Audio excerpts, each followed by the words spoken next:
Time flies. yourself comfortable in the meantime.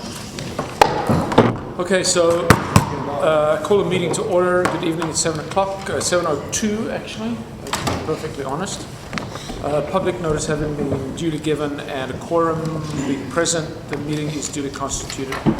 And the first item on the agenda is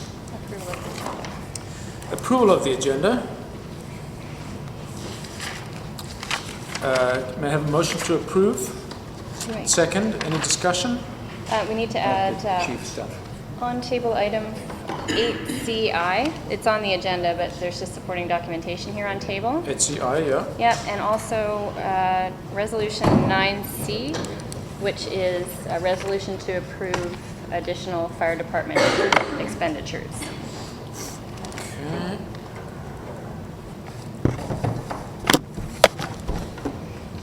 And so the HC1 is just additional. It's just paper collateral? to go with the agenda item, yes. You want to do that now or? Sure, we can pass them out now. Yep.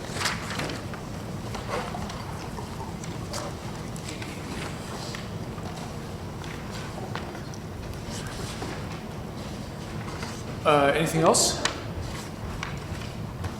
Okay, so it's moved in second. All in favor? Approved? What's the word I'm looking for? Opposed? Carried. Carried.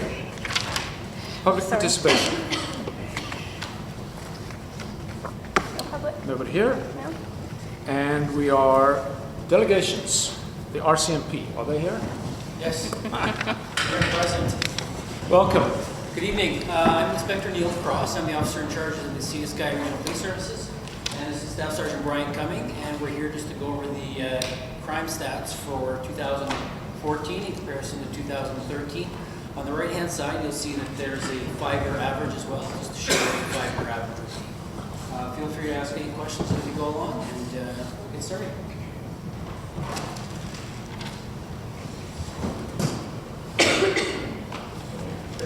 So this first slide is, you can see it breaks it down by certain crime types, and this is the violent crime category of a series of crimes. There's a lot of zeros, which is a good thing.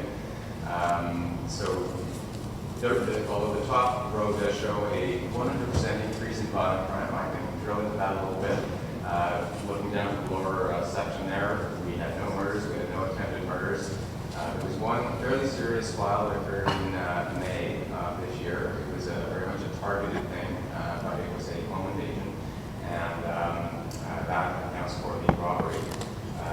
There were two sexual assaults, there were 2 domestic violence files, and one assault causing bodily harm was actually one of the domestic violence files, and there was, I read the file earlier today, and there was a broken tooth. It was a very minor type of injury. And then, so it should appear that there were 3 domestic assaults, but one of them is just carded as a common assault.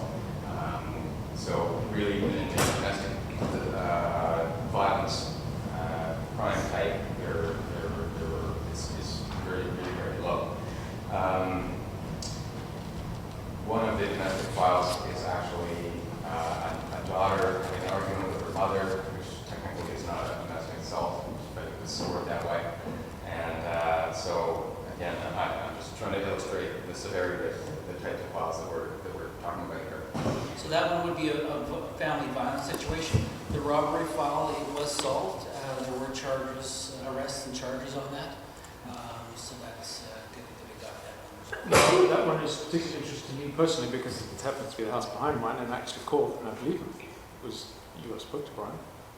Did I need to put bulletproofing up on my kids' bedroom wall? But so I'm glad to hear that was finally resolved because it really shook the neighbors up. Yes, again, and we don't like to discuss details of ongoing investigations, but I can assure you that that incident poses no threat to general population in Lions Bay. It's very much a targeted situation due to circumstances, again, I don't want to get into the details of, but it truly was very much a targeted thing.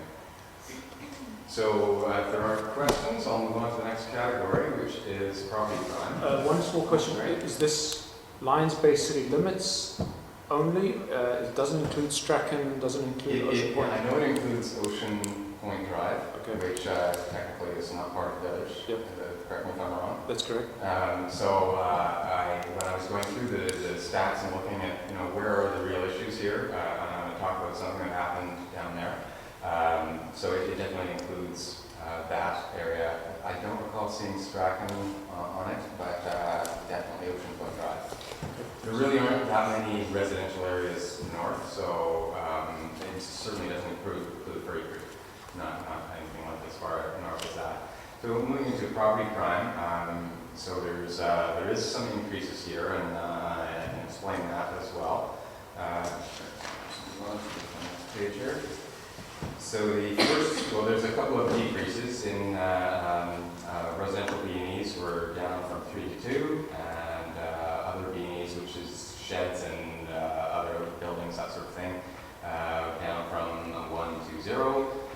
Auto theft is a bit of an unusual thing here, where it goes from 0 to 6. So I looked at all of these files.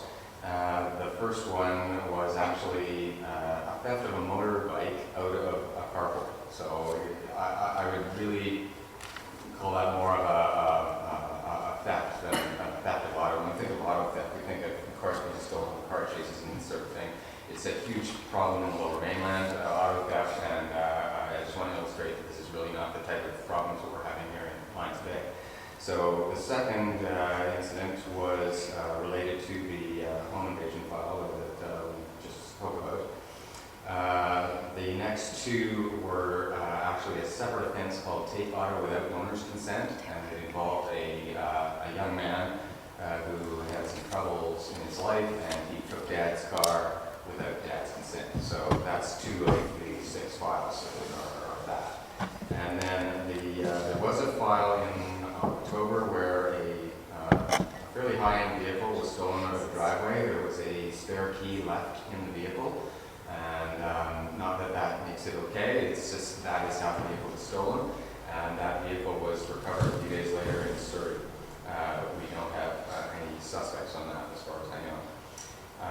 And then there was a older Toyota pickup truck that was taken from a parking lot in December. So there is an increase, there's no question about that. There were 4 vehicles taken from Lions Bay, and that is, sorry, 3, yes, the home invasion one, the Audi and the pickup. So 3 vehicles were stolen out of Lions Bay, and that's a concern.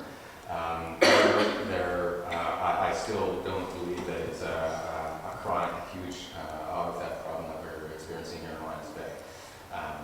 We're certainly concerned about that, and we'll keep an eye on that. Moving down to the next one, theft from vehicle. So it went from 4 to 11, and as I mentioned earlier today, when I was talking at the other meeting, there tends to be spikes in this type of crime, and there were 2 incidents in 2014, one in April and one in December, where 4 theft from autos occurred on the April 12th, and 5 occurred on December, I didn't record the date, but they were the same day.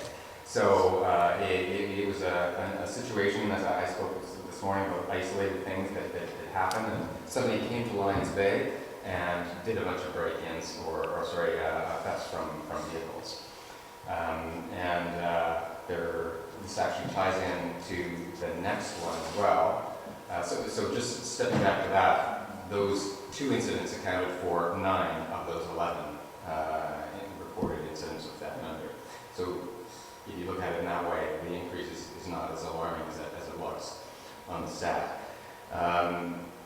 Theft over, we had 1 theft over and 0 the year before. The next one that goes up significantly is theft under, which is from 3 up to 8. And again, this is a similar situation where on April 12th, I'm sure it's the same person that's responsible for the 4 thefts from auto that occurred on April 12th in Lions Bay. 3 mailbox thefts occurred in Ocean Point Drive on the same day. So just down the road, it's part of a pattern of somebody visiting the area and doing a bit of a crime spree. So that accounts for 3 of the 8 files, and the others were, it was 1 here, 1 there, not an alarming number of theft under files for less than 1 a month. It's not really a high number, and I would say that 3 in 2013 is a very low number for that type of crime. Moving down, so Mr. Property over 5,000, 0 both years. Mr. Property under 7 up to 10. Again, not an alarming increase, and I believe that some of those may be related to the April 12th incident as well. Bicycle theft staying at 1, and stolen property from 2 down to 0.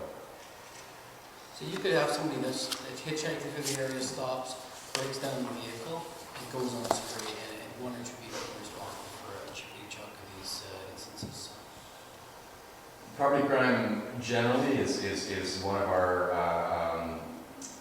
strategic priorities in the corridor, and we're certainly focusing on that throughout the corridor.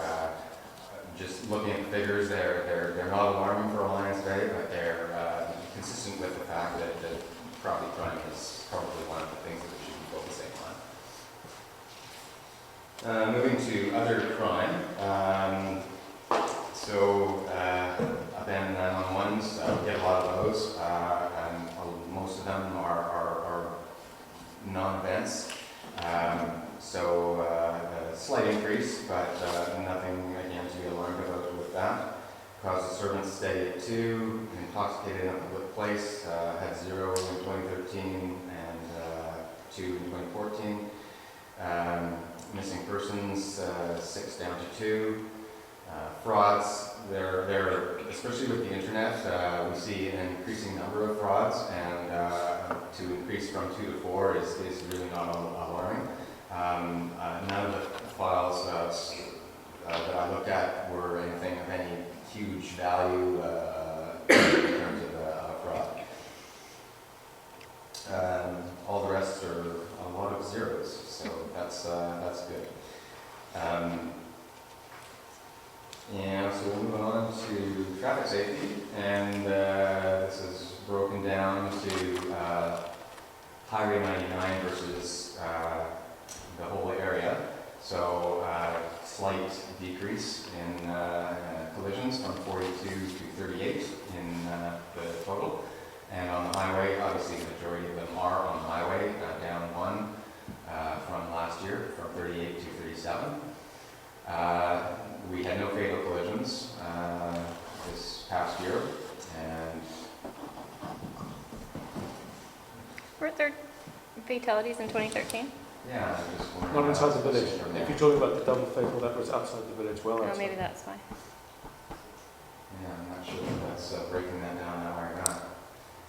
Anyway, and then just the lower slide is just breaking down the types of categories of accidents, whether there were damage over 1,000 or with injury, and whether there was alcohol involved.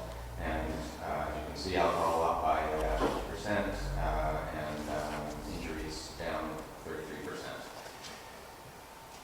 Just on the traffic safety, the month of March, there's going to be an enforcement initiative for the month for distracted driving.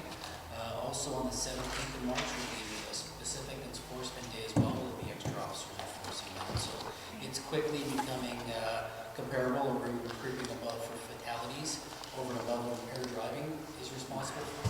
So the more people are texting and getting involved in collisions or getting into fatal accidents. So it's tough for people after they've been used to doing something on the phone or texting, and then the law changes, and you get that buzzing in the phone when it's sitting beside you, so it's almost best to turn it off, put it in the trunk, or do something with it so you don't have that temptation of grabbing. So there is a fine on $167 and 3 demerit points with that if somebody's caught driving with a phone. So.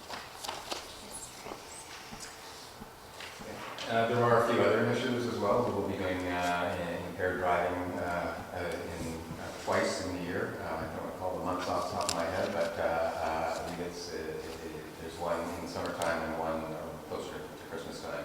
So impaired driving is still on our minds as well, but speed and texting are very much on the forefront of our traffic enforcement on the Sea Sky Highway. Pretty much every month throughout the summer, every one weekend, there's an enforcement initiative that our traffic services work on.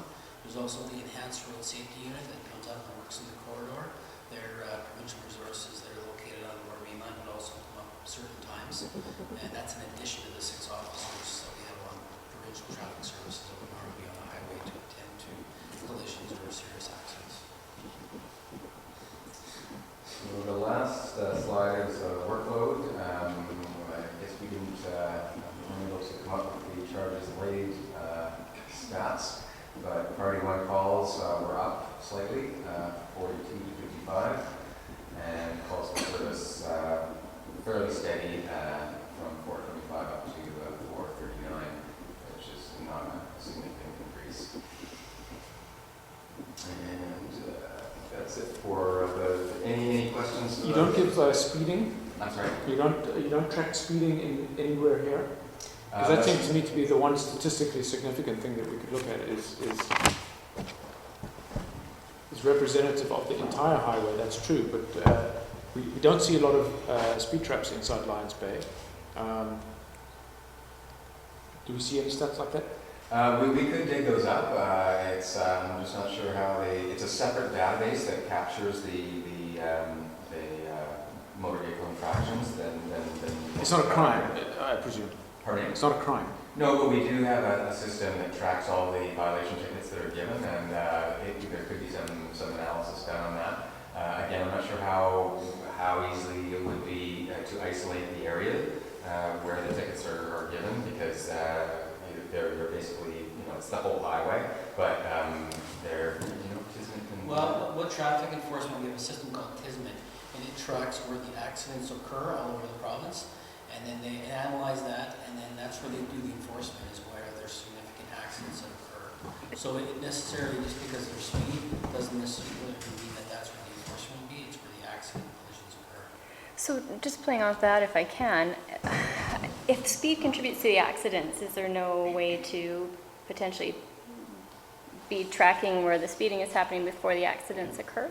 Like, we know from meeting with MOTI that the average speed going through Lions Bay is 102 kilometers an hour, and our speed zone is 60. That's an excessive speed ticket, is it not?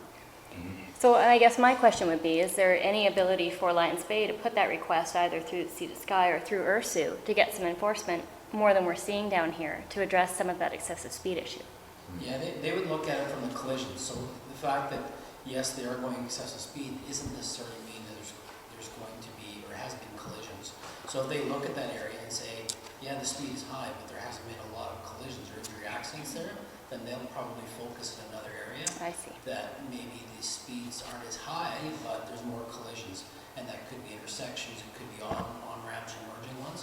I know myself, I've seen the traffic services parked out to the northbound, just as you're coming around the curve, just before probably Calvin Road turnoff. They were doing enforcement there. Now, I don't know what their tolerance rates are. Each officer is different, but they probably have a general idea of what it is, and they have done enforcement there. So, I mean, it is a big corridor, and there's lots of collisions that occur all over, and although like you're seeing just in this area, there's a big span they have to cover. Traffic services go from Montezuma Creek all the way up past Temperton, right? So they have to do the whole 99.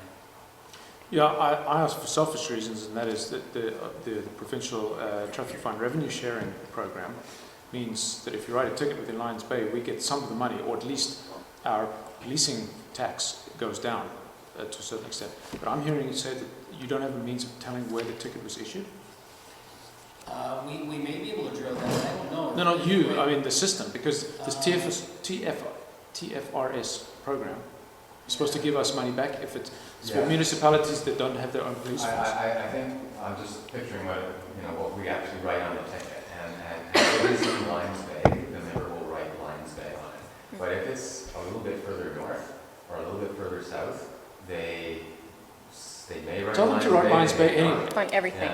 Yeah. So it's a little bit of a gray gray area as to how that is reported, and I'm not sure who decides, oh, this is a ticket for Lions Bay, and that's going to, affect that formula you're referring to. If they're relying on members writing Lions Bay on the ticket, it may not be that reliable, and there's probably maybe more than there should be, because if somebody's near Lions Bay, they're happy to write Lions Bay on it, even if they're not within the municipal boundary. I can tell you that all the tickets I've given out over the years, it would be Highway 97, Highway 99, and I don't drill down. The only way you would drill down is if there's an accident or accident report. Yes, a GPS It actually connection. drills down and shows area. And I don't think the revenue sharing in this certain dictates that it has to be in a certain zone or a certain, is it based on population? I'm not exactly sure. It is based on population, so obviously the places with their own police force write their own tickets. As soon as it's below, I think it's 5,000 population, it goes under this TFS, I can't say it, Traffic Fine Revenue Sharing Service. And essentially our police tax, which is $112,000 a year, is reduced by the tickets that are written within Lions Bay. Yeah, I don't believe it's the whole amount though. No, it's not the whole amount either. There's an certain percentage admin probably fee. based on population, so I don't know that it would even be the amount of tickets that's written. I think they probably take it globally, what's written in the province, based on how much your population is, and there's probably a ratio based on that rather than specifically with the municipality. Cross that one off the revenue plan. Damn. Because if that was the case, then you have more municipalities doing municipal tickets versus provincial ones, and then you're writing the municipal tickets for even speeding. And then we have other, within the corridor, we have, in Whistler, we have open alcohol in public, urinate in public, those kinds of things. We give out municipal tickets for that, or we could give out provincial for open alcohol. So the RCMP gives out municipal tickets. Yes. So if you had a Lions Bay ticket book in your car, could you give out Lions Bay tickets? That depends on what it is and based on our priorities. I'm hearing yes, maybe. Possibly. We're not going to be chasing around all municipal bylaws. There's certain ones that we may enforce if we're out about doing I'm only really asking about the speeding on the highway. If it happens within Lions Bay, is that a Lions Bay ticket? We looked into this a few years ago, Oh, did you? and they're not allowed to do that. That's a provincial ticket regardless. Yes, it has to be on a provincial highway, it has to be. It's more vivid, So, very much. so, but now when, not that I've ever been stopped by West Van police on the 99, do they not give me a West Van ticket? No. Provincial tickets, all officers within British Columbia would give out provincial tickets, not bylaw tickets. I have been stopped. You go to provincial court to appeal. So he's an expert. I honestly I've never been given a ticket on the highway yet. Next, Mark. So, yes, This is our annual performance planning. So for last year, we had substance abuse, youth, mischief, and traffic-related incidents. So we're queuing on these four things, these four areas. When we have some time to do proactive work, these are the things we'll work on. Contribute to safer roads, reduce vandalism and property crime, engage with youth, prevent them from being involved in kind of victims of crime, and as well as reducing use of drugs. So we're going to be asking you for input as well for this coming year, as to what the priorities are. These are normally among the top ones that are consistent on a regular basis. But if you have other areas that you feel should be considered for annual performance planning, then we're definitely going to sit down and discuss those. And whatever's chosen are the things we'll be reporting on as we come back into our crime stats throughout the year. having identified these four items, or whatever the items are that we choose for the year coming about to start, it doesn't mean that anything that's not on the list is not something that we're going to work on. It's just that these are the things that we identified as the top things. There are lots of other things in Lions Bay, like the search and rescue work that is done, and traffic-related incidents is a big factor here. So that's a very relevant one for Lions Bay, and I think the number 3, where property crime is something that's of concern here as well. So those, in my opinion, are very much still valid. I did speak with youth this morning as well at the, and are interested in having a school liaison officer among our ranks, because that's something that I think every community can benefit from. And again, substance abuse, I don't see a huge issue in Lions Bay, but that doesn't mean that could not change in the future. So again, we're asking for your input, not necessarily right this moment, but in the near future, so we can do their annual performance plan for 2015-2016. My take on that, just personally, is that we're the victims of Highway 99. So I would say you're right, traffic-related incidents and mischief caused by traffic-related incidents. The car breaks down, got nothing better to do, go out and steal something out of a car. And that, we see that a bit. Mm-hmm. So that's probably right on the money. But, interesting. Yeah, and the mischief, I mean, Brian mentioned the post boxes that are getting broken into constantly, and I mean, Canada Post is working on that with getting a higher level of security ones, but then they seem to find a way to break into those as well. Contributing factors is likely the marijuana laws in regards to marijuana being shipped through postal outlets and people popping into those, as well as credit cards and everything else they can steal when they're in there. So that's definitely something that would be, I think, consistent with going forward. We're just actually experimenting with a new tool related to post office, and it could be used in many other types of crimes where it's actually an animal detection device, a motion-activated camera that takes photos. We're borrowing it from the conservation officers to just test that as a way of capturing photographs of somebody breaking into post boxes, and we're going to try that. We have a rash of those in a few of the communities, and so we're going to try that. So always open to new ideas on how to fight crime.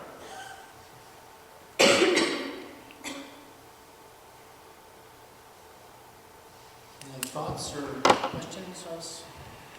Not really with regard to this, but with your earlier stats, how does Lions Bay rate compared to other municipalities? Can we say we're like the safest place to live?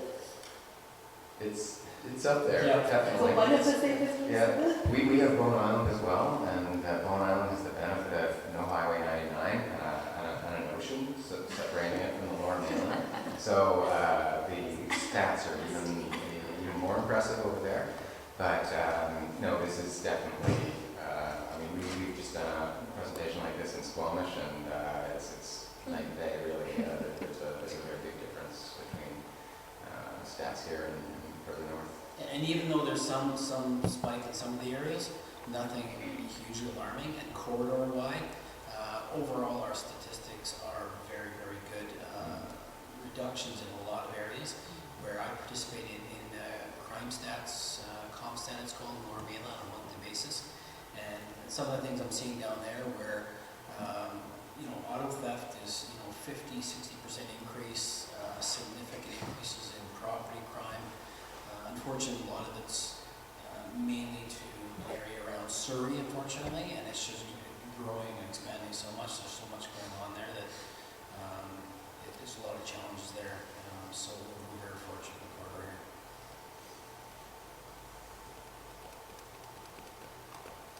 here. Great. So we'll be looking for some more input if Well, I think we'll do that Yeah, in a just- fairly formal way. Well, I think we'll actually write you a letter once we've had a chance Sure. to discuss it.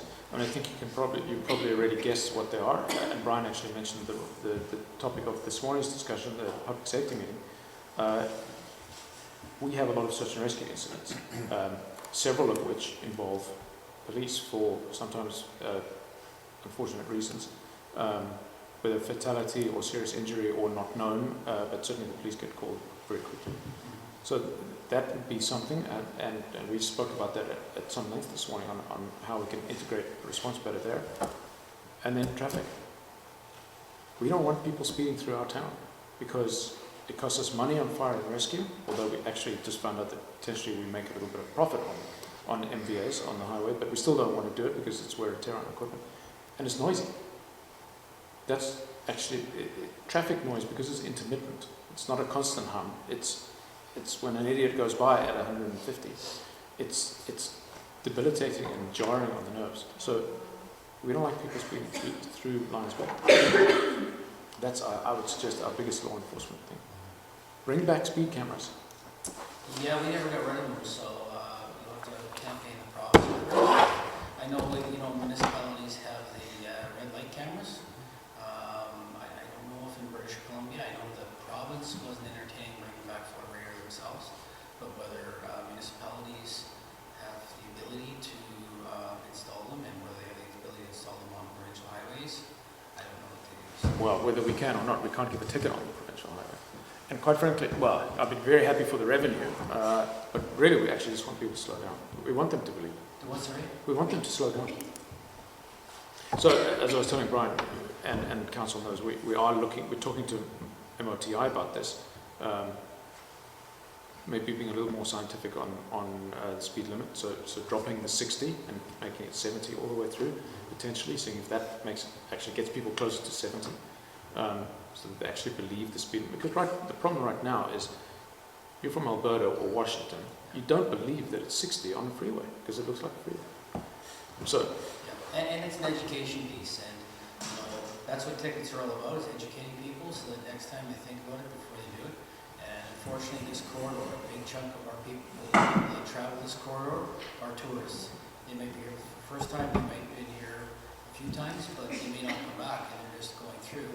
And so they don't even realize it, and they're speeding through. And it's that education piece that they actually slow down versus just the one or two you're going to give the ticket to.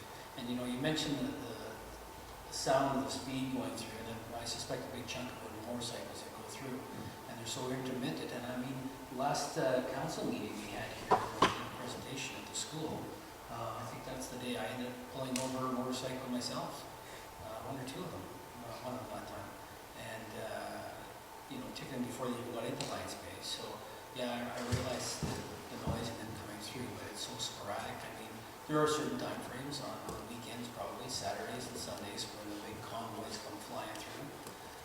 But throughout the day, the rest of the year, it is very sporadic, so that we can't have everybody at one location all the time, and it's a challenge for sure. yeah. Great. Is that it? That's it. That is it. Thank you. Thank you very much. Great. Thank you for taking the trouble. Thanks for keeping a lid on things.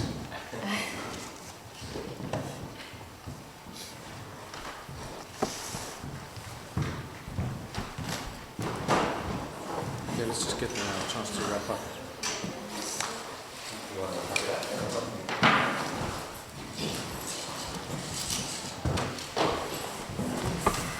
Thanks again. Thank you. Thank you. Thank you.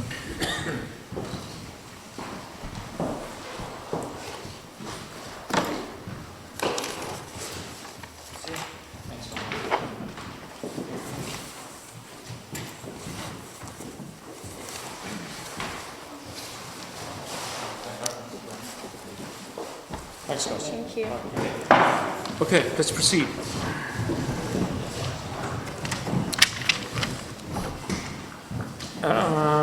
Next on the agenda is adoption of minutes of the February 17th.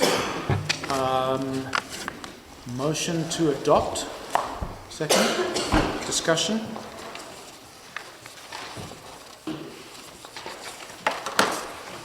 I had one item under 6D.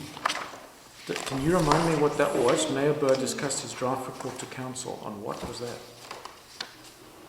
Which draft report? Don't remember. Can we just clarify that? Just say which draft report it was. You bet. That's all I had. Anybody else? Not only, yes. What did you discuss with us? There was a report apparently. Remember? Yeah. To council? We'll go back and check. Yeah, I don't remember because, I don't take notes these days, it seems. Okay, so let's assume that we can amend. So the motion is to accept as amended. Yes. Second. We'll clarify. 16. All in favour? Opposed? Carried. So that's that. good. 6D. Yeah, We're going to we're gonna amend clarify that. But the minutes have been approved as amended with that one amendment. Nobody can remember what the report was. Business arising.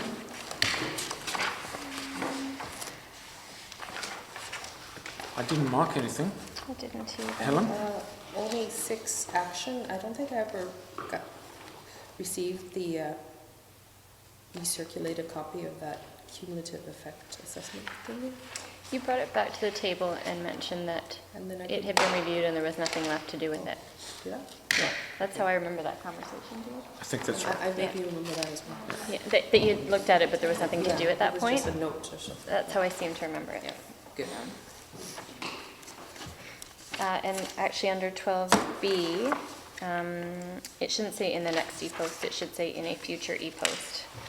Because we didn't have a decision for the next e-post. Yeah, that's but that's a staff decision when and what to say, right? Right, So that's but- happening. Yeah. Yeah, Okay. What's happened to the staff lunch? yes, I've got that on my radar. Okay. Nothing else? Okay. Give up with this. Unfinished business. Never really understand the point of unfinished business. Is it what's arising from the minutes or something new? For instance, anything new on the community center would fall under unfinished business. It's an ongoing item, Oh, I see. so that's where we'd probably bring it up again. I have no unfinished business. Anybody? Okay, good. We'll move on to the CAO information report. Yes, not a lot of updates since our last meeting. I have a phone call scheduled with Metro tomorrow morning to talk about the regional context statements. And before we go to potentially a consultant's fee. And I was going to talk about what you had already kind of worked on with them and see how much more they actually need before we look at any consultant fees. Oh, I didn't work with them. No, I know you worked a little bit, so I wanted to discuss kind Yeah, of I was the looking at things it you had again and I changed. see, even though I did search for the word and more, I missed one word and more in the Lions Bay version. So I have a conversation with them just to see if there's some way we can get something that will appease them without using any consulting fees. And if we can't, we can't. CCR official opening event, Councillor Watterson and I are working on a official invite to go out relatively soon. CCR project we talked about this afternoon in COTW. The deficiencies are still being addressed, but we have him till the end of this week. The walkway is proceeding as anticipated. The weather has cooperated, thankfully. Can I just ask about this tree cutting thing? Is that the same, does that come under the tree bylaw, under the tree committee, or is that something Well, the else? process for applying, it's not really covered under the bylaw or anything. It's the process we handle when somebody fills out an application here in the office. What we're trying to do is streamline that process so that by the time we get the application package from the applicant, it doesn't take 4 weeks to get it in front of council. That's what we're working on. It really would put some of the work back on the applicant. It's a little more onerous for them, but it frees up 4 weeks potentially on this side of things. And I think there's merit to having the applicant canvass their neighbors and tell them what they want to do, because it promotes that conversation between the people who are affected, rather than bringing us their one-page application. And we send out the letter, we set a 4-week reminder to contact people, make sure it's okay. Instead, we can really facilitate that holistic approach between the parties that are potentially affected. So that's what we're looking at, kind of transferring the admin piece a little bit. So this would be like a just relative to the neighbors, so this would be a non-objection sign-off kind of thing? No, basically what happens is what happens right now, an applicant comes in, they pay their $40 fee, they fill out the form and tell us what they want to do, and that triggers a process for reception. They look at the map and see who their neighbors are and send out a letter to all the neighbors. It's the same blanket letter with a copy of the application and so on and so forth. Well, that takes 4 weeks. And if we don't hear back, then we start phoning people. It Okay. delays the whole process. Instead, we're putting together a package where with a form that they can give to each of their neighbors can sign off on the bottom, opposed or for. The whole package comes back to us, and we put it in front of the tree committee without that 4-week delay. And this is specifically for publicly owned trees? Yes. Yeah. A question on that, do the neighbors submit it back to the village hall, or does it go back to the? They can do it either way. If they didn't want their comments to go back to, that's kind of how we've put the draft form together, is they can either give it back to the person making the application, or they can bring it to us at the office, in which case we would let the applicant know that we had received a submission from that neighbor, but we might not tell them exactly what it says, depending on what's in it. We can just say they were opposed. So it's still being refined. But Well, the reason I was wondering is, not everybody is tremendously honest all the time, and if the applicant fudged it, how would you know? well, and the other piece of that is the admin component that would not fall away is the phone call to those people who those went to verify, hi, I've got this in front of me. I just want to confirm that you wrote it and you're for this application. But even that takes much less time than the process does right now. So just streamlining, making everything a little more efficient. And I think I've got one more. What's an OHS meeting? occupational health and safety. We're not doing them in the office with any regularity. Apparently the village was put on notice about that about 2 years ago before I came on board. But it's just been brought to my attention that we need to be doing it monthly. So we're kind of building in a OHS component to our monthly staff meetings. It's a requirement under work safety. Yes, it is. Occupational health and safety regulations. Yeah. Great. And then the trail network recommendations, just a reminder that Metro is a parks department who will consult on trails. Yeah, so my first meeting is with the Ministry of Forests, which was supposed to be tomorrow afternoon until I realized I double booked. So I'm meeting with them next week instead. So, Okay. and I'll speak to them first because they have the biggest piece about liability and the provincial mandate requirements, and then I'll go to Metro. Okay. This is everything from soup to nuts, or is it a snapshot? This is a snapshot. I'm also fielding about an average of 85 emails a day and about a dozen phone calls a day. But that fit into this framework, or that are No, totally different? Totally different. Stuff that we And need to be concerned about? I don't think, you asked me for a high-level report. Yeah. That's high level. So there's various meetings throughout the month. And Okay. Good. CIO, you're fine with doing this once we get through the formal procedural stuff once a month? yeah, I have no issue with that. It would probably be better to report once a month because sometimes Well, that's where I was going with from this, yeah. 2 weeks isn't quite enough It's to too see anything robust. change, and then all of a sudden a bunch happens, and I might not get a chance to even update it in time for the package, or I would rather have a monthly report, to be honest with you. I'm absolutely fine with that. It makes it more administratively understandable as I well. agree. In September, you said this. Yeah. Yeah. Yeah. So, Okay. make it so. Fair enough. Yeah. And the salient column is, of course, the changes column. The other is just the buckets you put it in.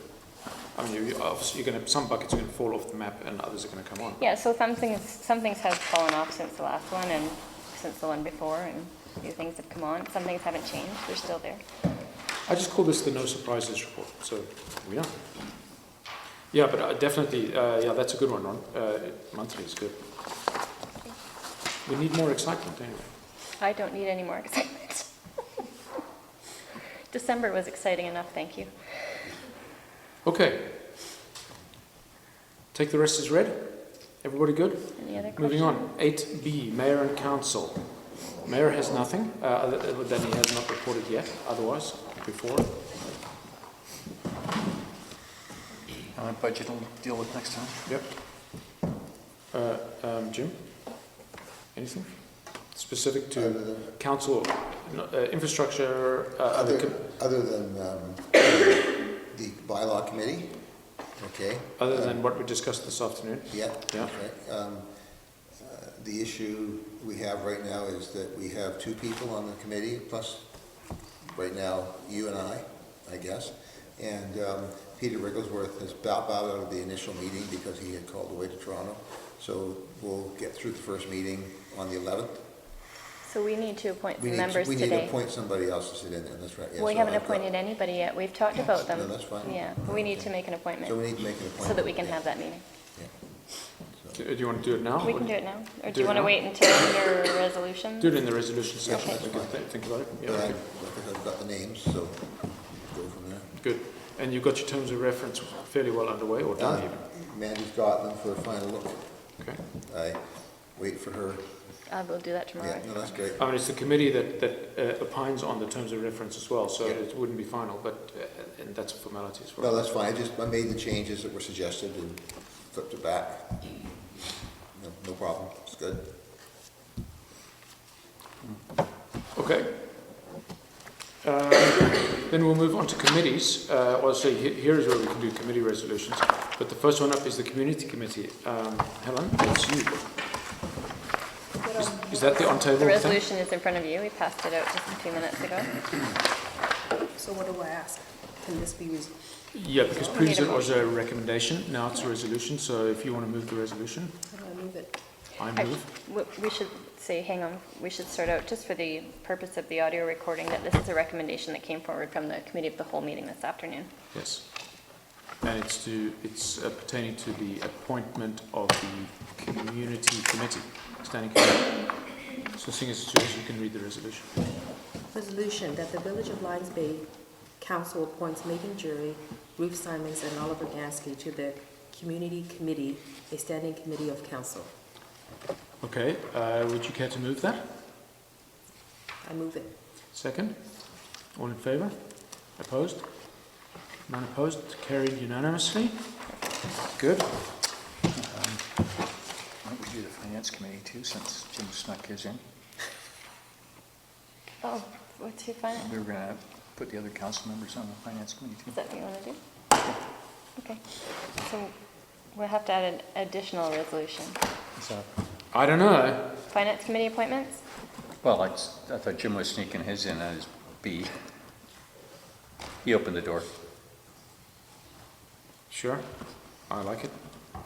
So just for the procedural purposes, it should be unanimously approved. Yeah, because this is no notice. Right. So this would be under 9. So we would have D. 9D would be policy and bylaw review committee appointments, and 9E would be finance committee appointments. Okay, so we'll do the first one first. Bylaw committee. Yeah, so do I just But they're- ask for objections? They're under, to add them? Yeah. Yes, any objection? Any objections? Okay, that passes unanimously. And then the same for the Finance Committee. Any objections to add that item to the agenda? No, seeing none, that's unanimous, that's on the agenda. I'll help you with that. Yeah. Okay, moving on. Staff reports, is that where we are? Sorry, can I just go back for a moment? Helen, you had on under committees, members and terms of reference. Was there Yes. something additional you wanted to? No, I actually drafted a terms of reference, and I'm not sure, did I send it to you to include in the package? Okay, we'll go back and see if we've missed it. Yeah. Okay. But then do I put it, or do I send it to you first for? No, it should go to the committee first. The committee should endorse it, refer it up to council for endorsement. So the committee as in all 6 members? When the committee first meets, the first order of business should be the terms of reference. Because they want to know what they're doing, and it's a consensus thing, so if somebody doesn't like it, then you massage it until they do like it, and then that goes to council for endorsement. And ideally, terms of reference should be reviewed annually, just to make sure they're still current and relative. Okay.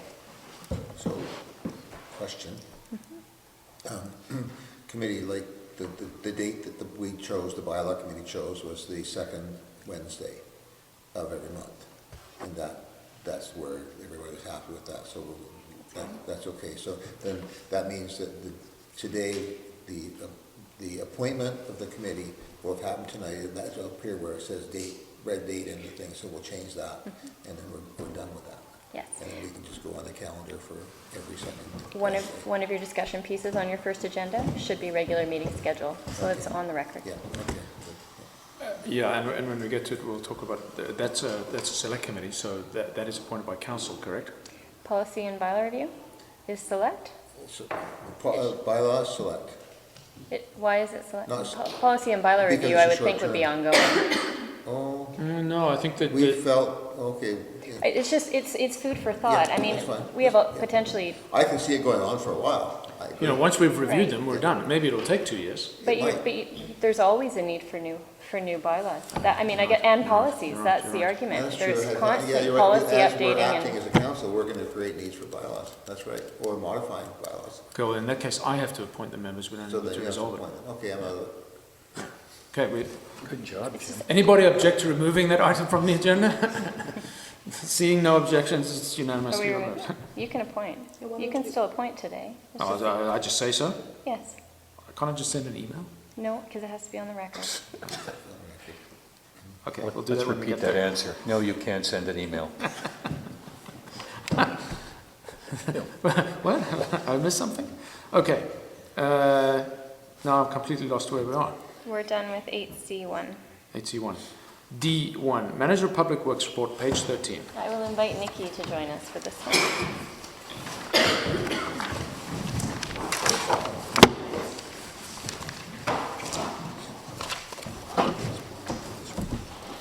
Okay, so manager of public works reports, or I've got a ton of paper here. I was listening carefully to the CAO's information report being moved monthly, if that would It work was going to be, for mine as well. I am more than happy to take I would like direction to from propose council. okay. Do so then. I propose that. So I think moving Done. forward, we'll shoot for the first meeting each month. Sure. That's probably the best. Okay. All right, so with regard to changes from the previous, there's a number of things that are complete. They're noted as such in the report. My basic premise was I would bring them forward as complete, then they would go off the list, and new things would get added as they come up. So just as a, if it doesn't say something in red, then the item hasn't changed at all? Correct. I just thought it would be easy for reference if, no, sorry, I'll back up. If it's complete, it's in red. But so if something doesn't have red, we- There have we seen it before? are a few things that are not in red that have changed. okay, then I would ask. But I can definitely, moving forward, I can definitely change that so that only anything that's changed is highlighted, so it's very easy for council just to pinpoint. is You don't it have to look at the column? same thing over and over again. Yeah, like in land use, this changes column. Okay, Just so that we don't have to read Yep. the whole thing compared it to last time. Okay. Which I did. all right, I don't want to do that again. okay. We'll sort that out, and it'll be on the next monthly report. Okay. So, going back to things that have been completed, the Build Canada grant application was written and it's all done. The water quality report is complete and it is in our package. My portion of the water and sewer rates, just the part that I was involved in, that bit is complete. My portion of the organics ban 2015 is complete, so there's no point in it really being on my list. Let me call it that, by the way. Pardon? The organics ban? Yeah. It's not an organics ban, it's a organic separation. Organics recycling program. Well, even better. Okay. So it's going to be off my list, so it won't get mentioned ever again. The high-level works plan, Public Works annual work plan, that got completed and it was presented to council previously. We are, Sorry, back Sorry? again. Yep. Can we in future have this with some lines so we can see what comes to what? But the levels of service, we discussed last time that you're going to present them in a matrix. yes, but that isn't complete yet. That'll come as a separate report to council. Yeah, it doesn't have to wait till the council meeting. I mean, you issued the first one as a tabular thing. Mhm. I, for one, would like to see that. I find it much more understandable to have it in a matrix. Mhm. So I am currently working on a matrix for levels of service that will be presented to council. The reason that it's important and timely is because it speaks to the budget. Yes, absolutely.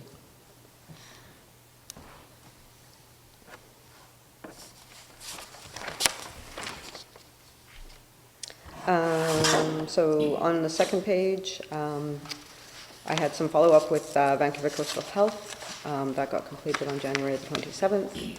The Infrastructure Committee did an audit of the water system. That got completed on February 20th. And the last item is rate recommendation report to council in conjunction with the CAO as part of the capital budget process, and that is included in the agenda for today as well, so it's a separate report. Can you give us any sense of what happened with the IC audit of the water system? Yes, I can. So the basic premise with regard to the infrastructure audit was to look into why there were two main things. One was the UV. Has the UV been effective, and has it been working consistently with regard to the specifications and the design that it was set out to do? The answer to that was yes. There is still some outlying concern on Brian's behalf that the design spec was not the design spec he expected to see. It's a separate issue. So we have all our documentation states a design spec and UVT and everything associated with that design spec. All of our records show that we have been operating within that design specification. So it's my understanding that he is going to talk to Trojan directly and set his mind at ease as to whether or not that design spec was because it was not what he personally had expected. However, the purpose of the audit was, what is our design spec that we currently have, and is our system meeting it? And the answer to those two things was yes. So this is just him doing something that was above and beyond what the audit was all about. The other portion was to look at chlorine residuals in the system as well, and that came through as well. There was an outstanding item with regard to, and you'll see also in the Drinking Water Quality Annual Report, there's a lot of information there with regard to chlorine residuals and turbidity and all of that, which is really where the bulk of it is. So the premise on the Infrastructure Committee side of things was to look at chlorine residuals. There has been comment made that taste and odor sometimes are compromised by chlorine residual, and why do chlorine residuals need to be so high? And there was a fair degree of explanation that went on in that audit, mainly surrounding the fact that we must maintain a residual of 0.2 parts per million of chlorine residual at every location that has drinking water in it. Some of those locations are harder to ensure than others, and there's a number of reasons for that.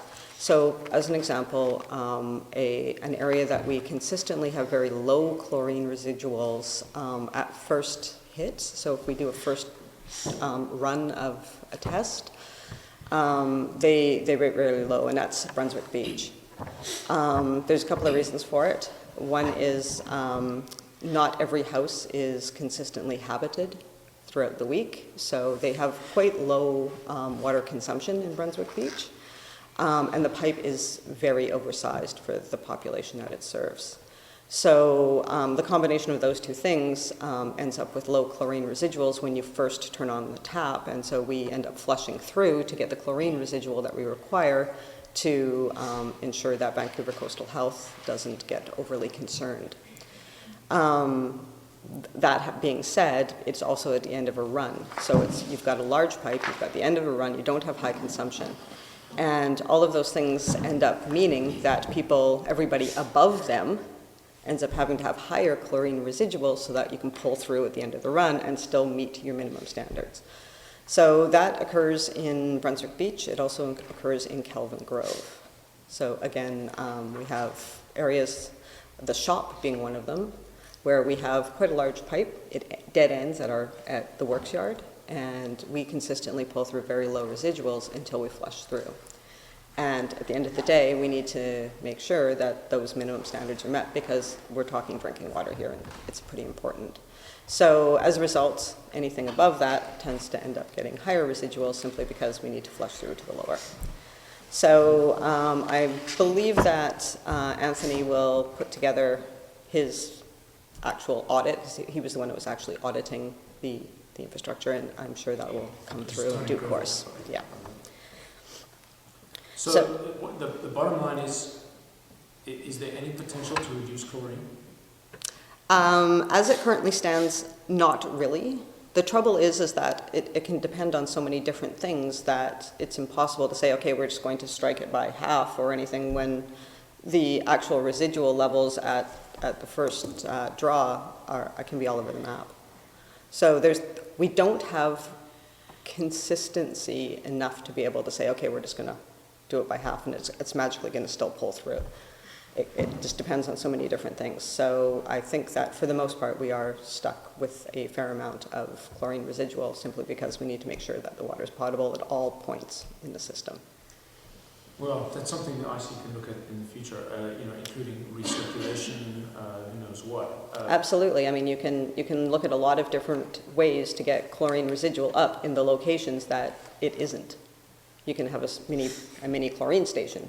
I mean, there's a number of things, but as our infrastructure currently stands, Today. I cannot lower chlorine levels for aesthetic purposes at the risk of increasing Well, it's risk. more than aesthetic. There are people who tell me that they have health impact, and they buy Okay. bottled water simply because they can't handle the chlorine. They Right. taste it. It's a health thing. So it's not just aesthetic. It's certainly less important than dying of Right. I'm sorry. When I say aesthetic, it's anything above a certain point is considered, or below a certain point is considered aesthetic. Just so, I mean, the numbers we're talking about, 0.2 is the standard.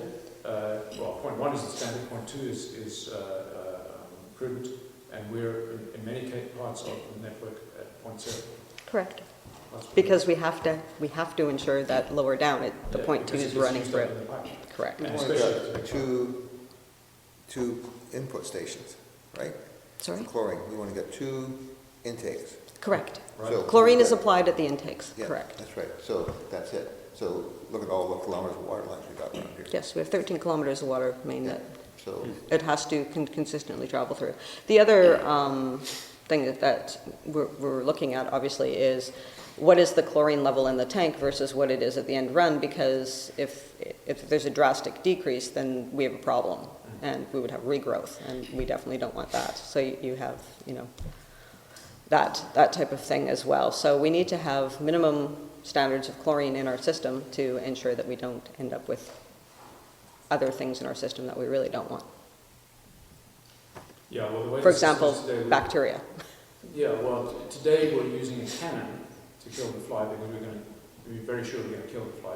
Maybe later we'll try the rifle approach. But Absolutely, and Yeah, like that's I said, another there's many options, but as our infrastructure currently stands, it's unlikely that we will be able to decrease chlorine by a significant amount unless things drastically change or things stay the same over a realistic time frame. well, yeah, things will improve, and if you can stop leakage, you'll slow things down a little bit too. You had some leakage addressed this week. You want to touch on that? yeah, that was going to be my very next question. So last month we had 2 leaks, both of them on private property. Today we have a new one, also on private property, so they're all being addressed. The 2 that were last month were at the end of last month, and both of those are being addressed. The second of the 2 will be on Stewart Road tomorrow. And so it'll necessitate us putting out, I've just got confirmation from Modern Drainage tonight that they'll be there fixing everything tomorrow, so we'll have to give notification to residents. We will have to shut off the water for about 20 minutes so they can tie in the line again. But we'll do that tomorrow morning. How big are these leaks? I can't tell you that right now. What we generally do is once we know they're fixed, of course, every day we take consumption rates and we compare them to previous. So if it's big enough, we'll notice the decrease. Yeah. If they're on our side, we tend to take the actual portion of the pipe that was leaking. We can measure how many gallons per minute it was leaking. It's a bit more tricky on the private side because we don't get involved. It's not our forces that go out and deal with that. Yeah. We tend to notice quite a considerable difference. We've noticed a considerable difference in the past. It'll be interesting to see what these 3 will do for numbers down the road. Yeah, just so, for non-infrastructure people on council, even pinhole leaks an incredible amount in general, but also because Atlantis Bay pressures are so high. Because the private side leaks are before the pressure reduced above, or the private VoLB side pressures are really, really high, 120 psi. Even a town hall really deep. So currently, how do we detect these leaks? Is it water seepage? Sorry? How do you detect a pinhole leak? Well, we've got a couple of sort of tricks up our sleeve. So the first one is just noting water where it shouldn't be. It's a dead giveaway, really. We can generally tell a water main leak pretty fast because, again, what the mayor was saying is we have quite high pressures. So if something goes and it's at a high pressure main, there's a lot of water for the most part. Having said that, it can go to ground and we wouldn't necessarily know that. We can tell on the private side because we'll go to their valve, or every parcel has a supply valve. Usually we can find them. And if we turn the water off and the leak stops, it's on their side. If it continues, it's on ours. So, and we have a program where we go around and after we do certain things and after certain weather patterns, we go around with an aquaphone and an M-scope and actually listen for leaks. We tend to know, we can see if things are spiking as well. So we found a couple of them simply by going, that consumption rate's higher than it really should be. And so we go around in the area and listen for that. We always do leak detection after we do flushing, just because we tend to move a lot of water and sometimes things go bing. We do leak detection also at specific times of the year as well. So we do them sort of late winter, early spring because you get freeze thaw, and a lot of service connections tend to go a little haywire with that too. If we know that a lot of service connections are really old, like we know a lot of areas that are just super old and the houses haven't changed at all, we tend to go into those areas too, and the crews know those areas quite well. So there's sort of a lot of interplay. The other thing is a lot of times residents will phone up and say, I have a leak, come fix it. And then we go and determine if it's on their side or on our side, and we move on from there. So since I've been here, in the 8 months I've been here, we've had one on our side. All the rest of them have been on the private side. What is the current leak rate? Pardon? What is the current leak rate? I don't know how you could actually quantify that. Percentage of water leaking versus percentage of water produced. I can't quantify that because I don't have any way of knowing what people actually consume. I know how much we bring into our system, and I know how much comes out of our treatment plants, but I can't tell you I can't definitively tell you if we have leaks that I'm unaware of.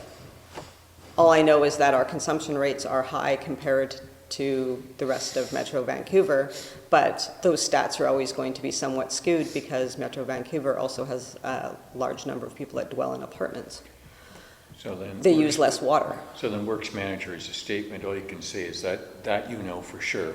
That I know for sure. And the fact that you've had 8 leaks in a year, one of which was on our side. Yeah, but I mean, there's an But you established can- method to tell leaks. You do a late night drawdown test. Yeah, Yes, you can do drawdown tests. I don't have any data from a drawdown test to give you right now as of today's date. I can schedule leak down tests, but Well, I mean, the trouble is that you can't say to me on any given day, how much are we leaking? I can't tell you that in any kind of forum. I can tell you at any point on a definitive date when we've done the leak down test, but we didn't do one today, so I don't know. Well, let's assume that leaks are relatively constant and don't change hourly. They may change weekly, maybe daily.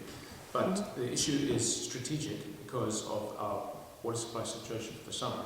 It would be useful to get a baseline leakage pretty soon to see where we stand. Because if our leakage is 5% and we're consuming, what's the number again? 400. That means we've got a major conservation issue that we need to undertake before the water supply runs out. If we've got 50% leakage, then we've got some work to do, and you're going to need extra budget for it, because you're going to have to get contractors in time for August. So the leakage rate is important to know right now. It will still be a hypothetical leakage rate, though. We're dealing with hypothetical numbers to some degree. Why hypothetical? Because we're not metered. I can't tell how much, we don't have any restrictions on water. I can't tell if somebody decides to Leave the tap randomly start doing something with water. I can't go onto people's property and say, hey, you have a water feature and your flow valve seems to be No, really, that's not really leakage. faulty, I'm talking about which that. will constantly pull through numbers. But we have a known that we know in the middle of the night that our use should be low, okay? Yes, We it don't should, know- we in a don't- perfect world. It should be zero. Yes. Between 2 and 5. Somewhere, it'll be low. Yep. So the thing is, if we do a drawdown at that point in time, we can compare it and see, Yes. how much we're losing. In Simple as winter. that.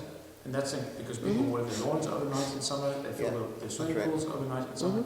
It has to be in winter before the rain stops, otherwise the drawdown test is iffy for all those reasons. Yes. So I would suggest, If council so directs, I am more than happy to do a drawdown test. Works manager, do you see value in this? I do see the value in creating baselines, absolutely. I do see the value in doing our best to determine what the leakage rate is and being very proactive in trying to fix it, absolutely. My concern lies with the fact that it's very difficult to get definitive data. We're never dealing with definites, and we need to acknowledge that we don't meter water, we don't monitor water use. So there's always going to be an interplay there. And so as long as that is acknowledged and we're consistent with that messaging, I have no issue with that. It's in our best interest to know where our water goes. I will never, ever stand in the way of that. My concern is that we have some very old reports that we're basing current views on sometimes. And I do have a concern with consistently referring back to a very old report when we haven't had any significant new reports done or new modeling done. And so the most recent reports that I can pull that really had some meat to the data is in 2008. And I think a lot of things have changed since then. And I think that with our infrastructure master plan, this is all part and parcel of it. We're going to get some more definitive data. We're going to actually have another process in place to see where our leakage rate is and how it can get modeled into something else. So my concern would be to run around doing all that and then go and have somebody else do that. But the issue is not pointing a finger. The No. issue is not, the issue is merely, we're coming into a very dry summer. Yeah. And we would like to know, before we get to the panic point, that we can try and control some of the leakage. If we have some leakage, it's on our property, not on private property, we can try and control it. And we're all on board with that. Oh, no, If there were any leaks that we know about that's on our infrastructure, we would be digging up the ground fast. It's not something we would be messing around with. We're not trying to hide any leaks. We want to find them. It's definitely not to obfuscate anything. I would like to know what our leakage rate is. And I'd So like would to know I. that, pretty soon, so that we know if we've got a leakage problem or if we have a conservation problem. And the only way to do that is to do drawdown tests overnight before people start using their hoses and doing stuff overnight with water, legitimate stuff with water. So I don't know if you need council direction for that. I don't know if you need extra budget for that, but I would suggest that a weekly drawdown, well, let's first get a number. If the number is 40%, then we know we have a problem. You better start digging up the road and hoping for the best. If the number is 5% leakage, meaning consumption between 2 and 5 overnight, then we have a different problem. But right now we're guessing. We have no Correct. understanding. We're So I'll guessing. tell you now, just to give you a leapfrog, is that the word I'm looking for? As you know, on the infrastructure committee, Greg Garland and I were tasked with looking at meterings to determine an accurate leakage rate. We've already decided that we're not going to recommend that to the council, to the infrastructure committee. It's going to take too long, require too many meters, and be too expensive. It's more important to spend the time and money fixing the leaks, finding and fixing the leaks. But to get there, we need to know if we've got any leaks. And the way to do that, the quick and dirty way to do that is to shut off the altitude valves so tanks don't fill, watch the drawdown in the main tank, and Bob's your uncle. What does that take from a staffing and cost perspective? It'll be overtime. Yeah, it's overtime because you have to have somebody there between, well, the whole shift really. That's it? Yeah. Well, it'll be overtime, and then I wouldn't be scheduled them, they wouldn't be available for, Next day. well, you have to stagger the shift according to the union, yeah. So they're going to have, if you're going to have overtime for that, then they're going, I have to stagger the shift. Watch the level. Or close shop? No. We're closed shop. I can't. Not pay them, give them community hours. No, I It's an can't. insurance. No. I can't do that. I can definitely organize us to be able to do the drawdown. I can do that. Will it cost the Contract village? will Yes. allow specific time in between after the overtime stops until such time as they can resume work. That's right. It's a WCB Yeah. requirement. It's just, Okay, well, it is what it is. It's, I would hope the council would agree that we first need to understand in what quadrant is our leakage. Is it 5, 50, 30? Because things have changed since the last, I mean, there was a drawdown test done on 5 successive days in last January. yes. I mean, that number was 40% leakage. What's happened since then, I don't know. I don't know if that data set was adequate enough to send it to the bank, but it's good enough for me. Yes, I can schedule another one of those. Is it a one-day deal? Like just one overnight? It's just one impacts overnight? one day and Again, the that will next be day. it'll be a snapshot in time. That's all but that's all any of the leakage rates that we ever have are going to be So based on. would you pick 3, well, winter is another 2 months, so let's call it 6 weeks. Shall you pick 3 random days in 3 Well, I think it's weeks? successive days, 3 successive days. Is it? I don't know. It can be Because whatever you one want. snapshot at the time. Well, works manager. I mean, we're trying to get to a number here. I mean, If you want 3 successive days, I can do 3 successive days. Generally, they're a snapshot in time. I can do 1 successive day, I can do 1 day. It's That's you're why still we looking want- at a snapshot. Yeah, we want a snapshot within a period of the week. You know, the drawdown itself is fairly accurate. Because once nobody's using water, whatever consumption there is, that's leaks. Yes, By it's definition. leaks or unauthorized use that, No, Okay. that's, what's unauthorized use? We don't have any unauthorized use. we have grow-ops, they're unauthorized use. Well, that's Well, not okay. illegal, but we don't have in our water bylaw, such as we have. Don't use water except for things that we Okay. think we should use. No, all I'm saying we're is there's, looking there for there it. will be We're some looking for parameters. it I'm now. not, I'm on your side. I'm more than happy to do I'm more than happy to do the leak down tests. I can definitely come up with something that makes sense and do that and report back to you. That's not an issue. We want to find the leaks, undoubtedly. You put some data together then, Yep. say for the next council meeting, Yeah, I which I will. think is the first week of April. Sure. Put that as a top, please. And do we have budget for that? At the moment, It's yes. just a change in shifts, isn't it? But the work for that week would, Yeah, it'll just all shift around. It's fine. Yeah. Thank you. Okay.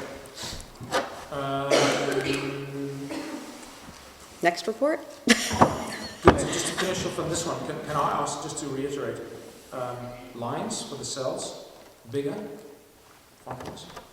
and a column that says what the changes are, so that you don't have to point them out. Sure. Thanks. Okay, I've got some questions when you're up for it. sure. Finance Committee is meeting on Thursday night, and you and the CAO are both on the Infrastructure Committee. Mayor Burr will be in attendance on Thursday. Council was briefed by CFO Rook earlier today on the first blush of the budget, which included some 2014 budgeted capital to be completed in 2015 and capital budgeted for 2015 for the 5-year financial plan, which at the previous Finance Committee meeting, we were led to believe had your thumbprint on continuity of the work. This is page 8 of 14 of the COTW or strategy meeting early this afternoon. Okay. So pardon me for coming over your Yeah, shoulder. no problem. So, in using this, and this is what I'm going to ask about. Yep. If you don't mind, so I can have my sheet of paper back so I can write notes, because you won't be, I understand, available for Thursday night if there are any specific questions, and that's fine. Yeah, I will definitely have briefing notes available to both the CFO and the CAO for that meeting. Okay. So then this is my ask is redundant, then if you're going to. Yeah, there will definitely be briefing notes supplied Okay. for that. So for these projects which yes. are on, you're going to provide your views. Fine. Correct, yeah. Thank you very much. Yeah, no problem. Very good, thanks. Okay, moving on to the water report. Yes. Okay, so the Drinking Water Quality Annual Report has been completed. Basically, the recommendation is just that Council receives this report for information purposes. The Drinking Water Protection Act outlines requirements for water suppliers in terms of ensuring that the water supplied is potable and it meets OHMTRF standards. It also speaks to us being able to keep our permit to be able to supply water. So Vancouver Coastal Health requires permit holders, which would be the Village of Lions Bay, to conduct testing, provide information, and notify the public on drinking water quality issues. This annual report is one of those requirements. So every year, all the municipalities have to provide an annual report. There's a specific number of things that must be addressed in that report. The report that you have in front of you addresses everything that needs to be addressed in that report. And it basically, again, provides an overview of the water system for the village in 2014. And it sort of lists the fact that we have definitely tested our water, that it has been potable, that if there have been problems in the system, they've A, been identified, B, we would have the required response to anything that came up. So you'll note in there that there's different headings such as source water, treated water, and those would have different parameters that get tested to daily, weekly, monthly. It's all in the report. So basically, this is a report that goes to Vancouver Coastal Health, and every other municipality in Metro Vancouver, actually in the province, has to supply such reports. So it's basically an overview. It lets people know how their water system has been doing. Our water system, when you take into account the challenges that we've had, really did quite well in 2014. So what does that sound? We're near the creek, the big one's happening. That sounded really scary. So taking into consideration that we had 2 debris slides, we had a lot of infrastructure difficulty with the water infrastructure, the report is surprisingly good. I think that it speaks to the caliber of the crews that are ensuring that the water is potable and drinkable, and they're definitely dedicated to ensuring that happens. So I can answer any questions that you may have with regard to the report. It is simply reporting information that is gathered on a daily basis. or monthly, or bi-weekly, depending on what the testing schedule is. Was this report done in-house? So you I did it, yeah, I wrote it from start to finish. And then it's been submitted to Coastal Health? It will be, yes. It has to be submitted by the end of the month, but considering I have a lot of things on my plate by the end of March, I figured that earlier was probably better than later for that. Otherwise, we're going to have a crunch with writing an RFP and producing a report that takes a considerable amount of time. The first time around, anyway. It'll be easier next year. I have a template then. There's no concern that we should note? No, basically, quite honestly, nothing in here should really be a surprise. It's if anything has come up throughout the year, it would be brought to council's attention. Obviously, there's a section in here for the boil water advisories. This is just a reminder that there were 3 of them this year, and why they were actually issued in the first place, and the fact that they were issued, they were rescinded, and what has actually happened within the system itself. Like I said, there should really be no surprises. If anything goes clang, so to speak, we would be definitely letting people know about it. We absolutely have to let Vancouver Coastal Health know about it. So there's nothing in here that's going to surprise Vancouver Coastal Health either. I mean, it's really a joint effort. Question. Yeah. Is your report going to go on the website? I would think so, yes. They normally do go onto websites. I'm assuming that the village is no different than anywhere else. We would post it onto the website once I have actually submitted it to Vancouver Coastal Yeah. Health. We would have preempted that. I mean, it's on the website now as part of the council package, but we haven't drawn any attention to the fact that it's there quite yet. Okay. So it would probably live in its own special place, kind of like the OCP. We'd have a link to it, that type of thing. So yes, it will definitely be brought to public. And it will be going to Vancouver Coastal Health likely tomorrow. I just I'm waiting on trying to find out whether they want it in electronic format or they want it in a hard copy format. I'm hoping they say electronic because it seems like such a waste to have it in any other format, but that's all I'm waiting on. So the report itself is the report.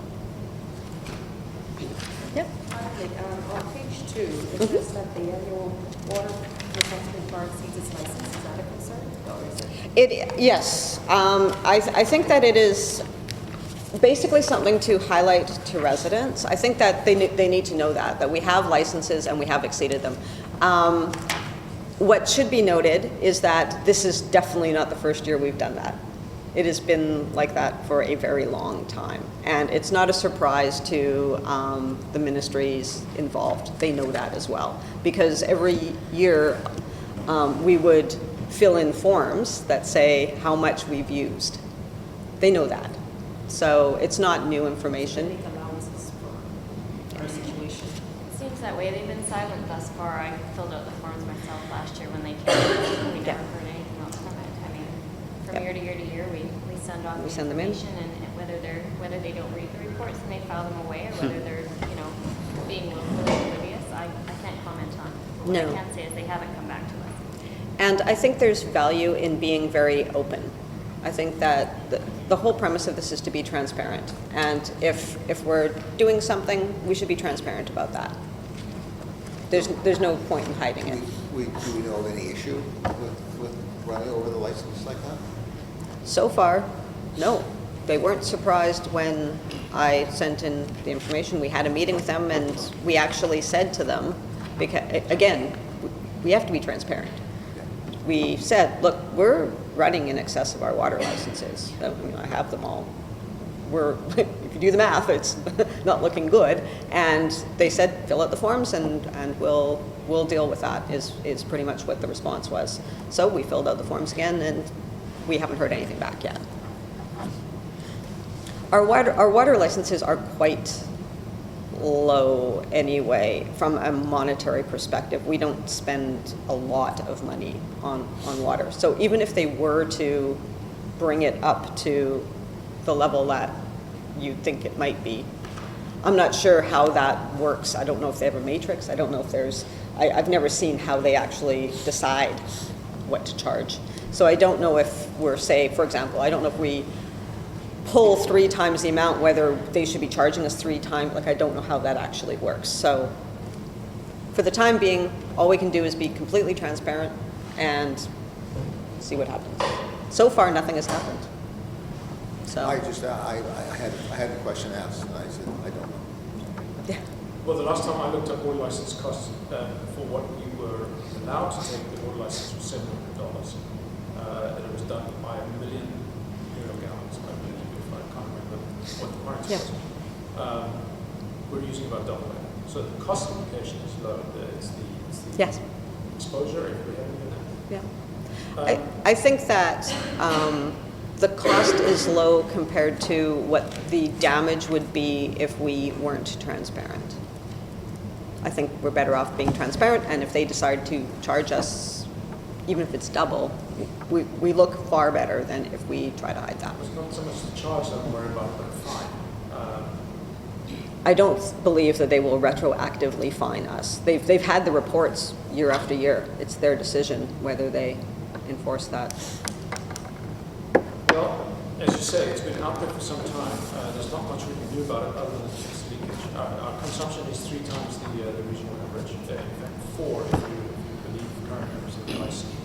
One question I had, I raised it with you this afternoon, and now I re-looked it up. We do say on page 3 under issues that the stream flow is 1,564.5 gallons per minute, which is very precise. And that much, whatever. How do we know that? Because we take a daily, we have records of how much water is entering our intakes and what the GPM Yeah, is. This is stream flow. It says Harvey Creek flow levels. Yeah. Is that the flow into the intake? It's the flow into the intake. I need that just to say that's the flow level in Harvey Creek. No, it's the flow into the intake. The flow level is the flow coming into the intake. So we know what that number is, and it varies. I have a big, huge report that tells me what it is every day, what the GPM is coming into our treatment plants. Fine, okay, well, that I also understand. Yeah. Okay, so that's just a semantic issue. Yep. And the other things I mentioned to you as well, the significant figures issue, it's just an engineering nicety. When we look at imperial quantity on the water license table there, it's rounded to the nearest 1,000. It doesn't really make much sense to show 2 decimal places, and it certainly doesn't make much sense to show 5 decimal places for the conversion. Yes, that table was taken directly from the water license. So whatever the water license stated is what was put into the report, just so that if anything was ever cross-referenced, it would be identical. So they did it to the nearest cubic centimeter. Yes, I have all our water licenses sitting on my board, and it is identical to what it is right there. I did not make those numbers up. They were written down by the ministry. They obviously forgot to truncate their spreadsheet. If there was a spreadsheet in those days. Maybe not. It's fantastic. It's believable. It tells you everything you'd like to know.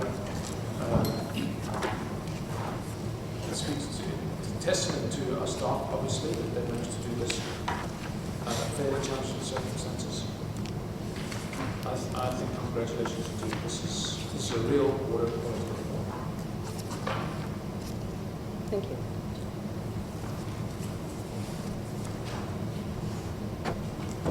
Anything else? So the motion was Do all the reports in one. To receive it for information. Yep. well done, Nikki. Thank you very much. You're welcome. Shall I just stay here because we have Yeah. other we have other reports? But not quite yet. Emergency services report. Just for information, you're in the, I believe you're in this. Oh, sorry, that should have been taken up. It's the monthly Lions Bay Fire Rescue. It's just part of our template, we obviously forgot to take it up. We didn't get our safety update this month because they were coming today, and we didn't get the Lions Bay Fire Rescue report sometime for February, just being the beginning of March. Should we then take that off the agenda, or at least We note can in the say there minutes? were no reports to review.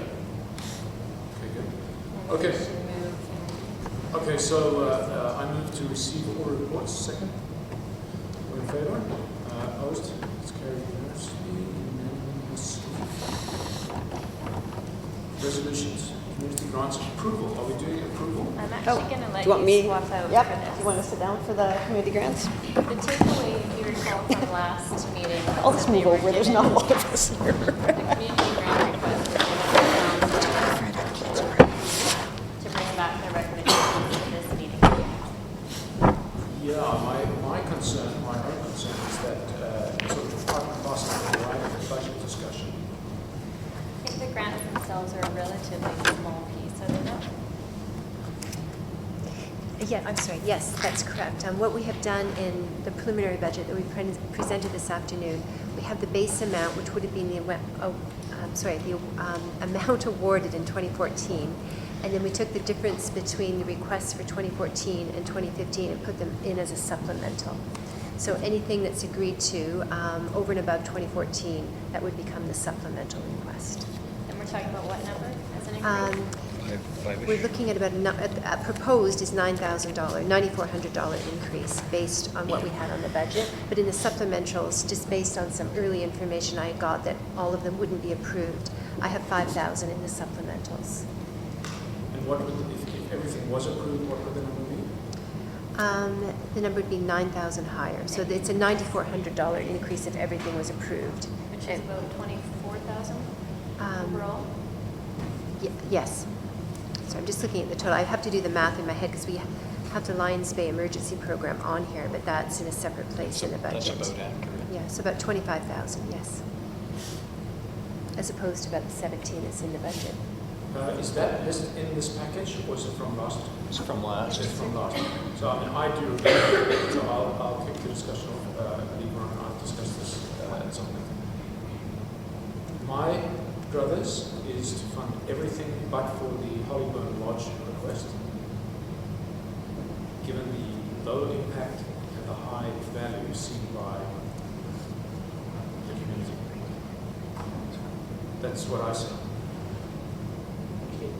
What is the recommendation? Is it to? Pamela gave us the raw data last time, and with the takeaway, I think there is two that we had drawn the bead on. One was the Hollyburn for $1,000, and the other one was the, it turns out it was called Play School, but I think it referenced to childcare for a bigger number. 7,500. And that one had the crayon mark around it, what exactly it was. So I think that's a piece that we weren't sure what it was. So do we know now? Yes, we do. That is a needed contribution to come up with the 50,000 that the Preschool Association needs to raise the $500,000 grant from.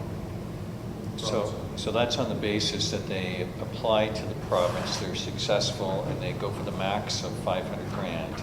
So they have to put up 10%. So we don't know what the cost of their project is, so it's really... Mayor Lachlan, it was my understanding that it was actually part of their ongoing operating expenses that we're asking us to fund in the budget that they presented for December 31st, and the concern was it would then be an ongoing request. And the fact it didn't really fit the parameters of a community grant. The way the grant application came to us was that it was to cover an operating deficit. Okay, well then they changed the story between then and the meeting that I attended. That's not to say that that's what they told us. That's what they told us. And that's what's been submitted. They originally did request a much higher amount. They reduced it to 2,400, and the 2,400 was to cover ongoing operating costs, which we felt would continue. That was our concern. Yeah, well, why do I have the number 7,500? You have attended separate meetings. We really can only go by what was in the application. In fairness, I think to all the grants, I think we set a process for application. We requested a chunk of documentation on a prescribed form, so everybody was on a level playing field. I would be concerned about not taking all of that at face value and taking into consideration information that wasn't available. They can't input separate. Here it is, by the way, in case anybody wants to see it. I'll send it this way first. So if that's the case, which was not my understanding, they must have been mixing up what I was talking about community grant. Maybe they're talking about separate community grant, which is a separate topic. then I rescue back as well.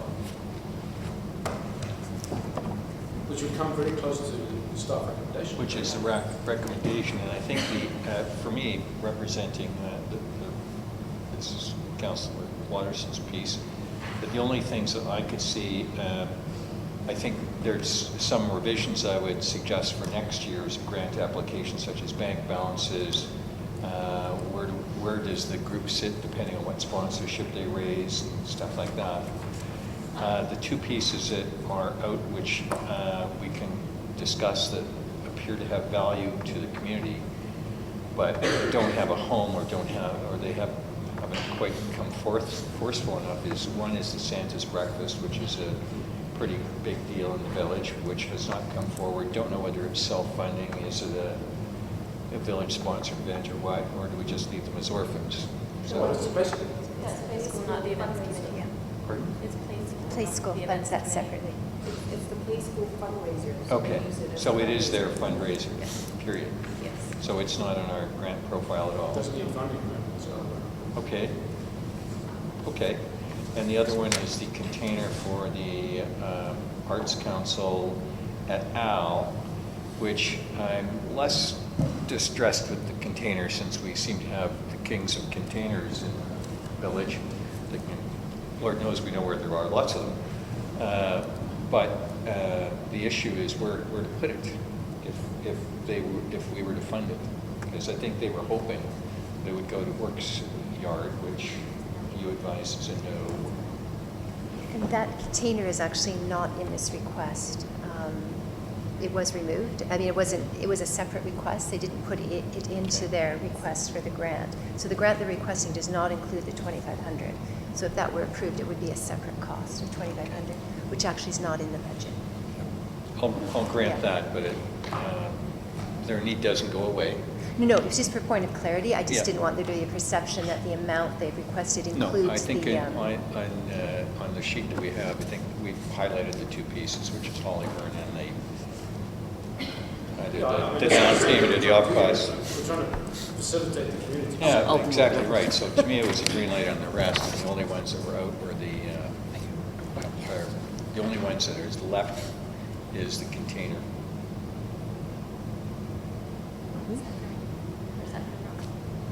Which, no, I was just handing it Oh, around sorry, to I thought you. you were Sorry. passing. No. So what is the resolution that it, we say The yes to? resolution would be, you would tell us what you're approving. And then the next step is we let the community groups know what's been approved, although we do not pay it until after the budget is adopted. So they usually get their checks, usually early June.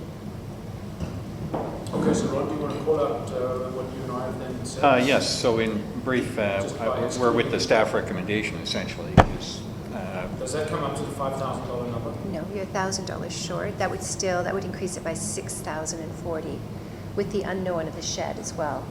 I mean, if there was the potential, I'm hearing that you're considering approving the shed, so that Oh, would the be an container? additional, the container, yes. Okay, That would be an additional $2,500. Well, for me, I would put in the container. I would put in the container because they have a definite need. But then where is it? But then where does it go? And I don't know.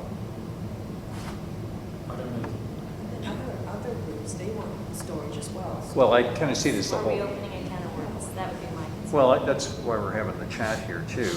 To me, if we're going to approve the budget, I don't mind putting the $2,500 down. But, I mean, there's some logistical issues that need to be worked out here. Yeah. Yeah, don't spend it until you know where you're putting it. Yeah. Don't show up with a And container. it's not just yours.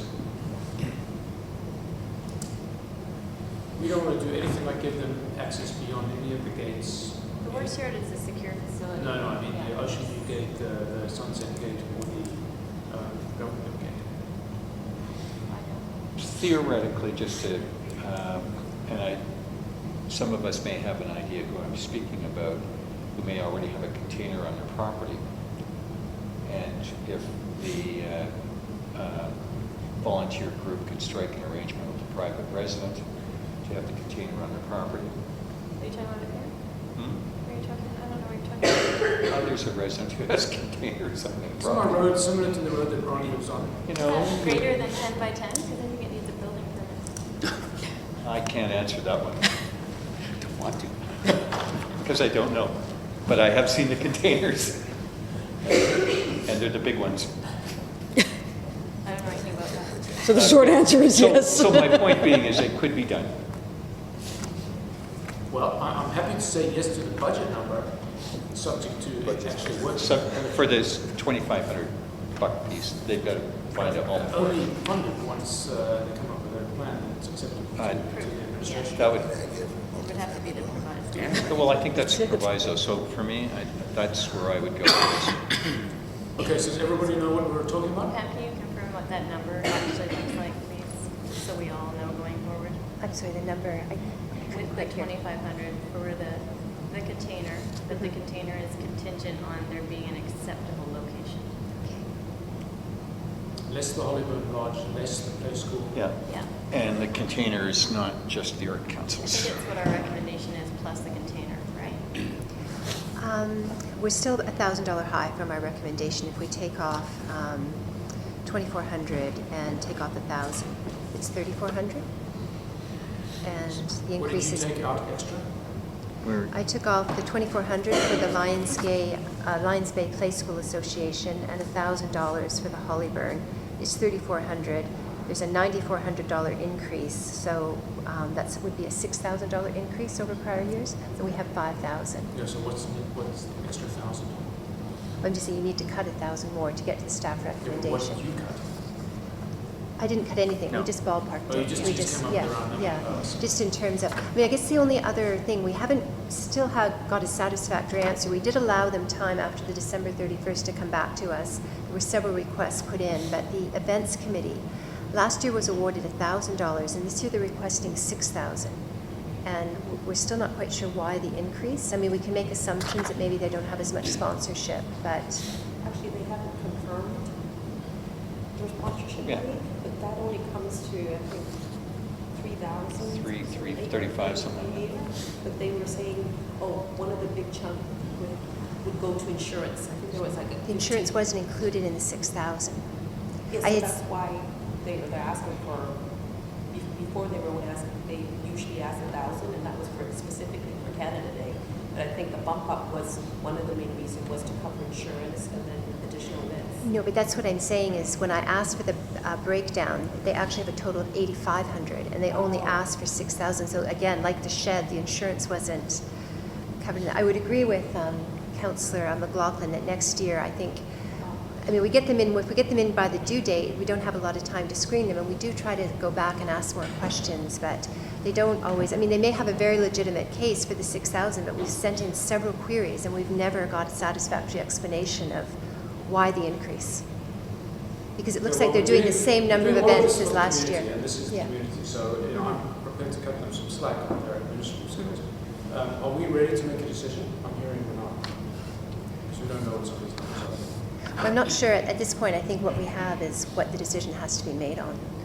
I mean, the deadline has come, we've distributed the applications, and the decision is made, I think, should be based on the merits of the application. And we have gone back to clarify a lot of things, and we're not getting a lot of additional information in our clarification. Yeah, well, I'm going to err on the side of leaving claims legit. They just haven't caught up with the paperwork. But it is still $6,000, which is significantly more than anybody else. No, I'm not questioning the 6,000. I just think it would be a reasonable question that I would ask on behalf of council. Why you're doing the same number of events and you needed $1,000 last year, and now you're asking for 6,000. I'm not questioning at all the events. I would argue that this is the committee that probably has the most benefit for the village, and I'm not even saying no to the 6,000, but I just don't really understand why they need $5,000 more. Are they doing the same? They said they're increasing the Okay. number of events and making it more inclusive. Okay. As opposed to just for little, Mhm. younger audience.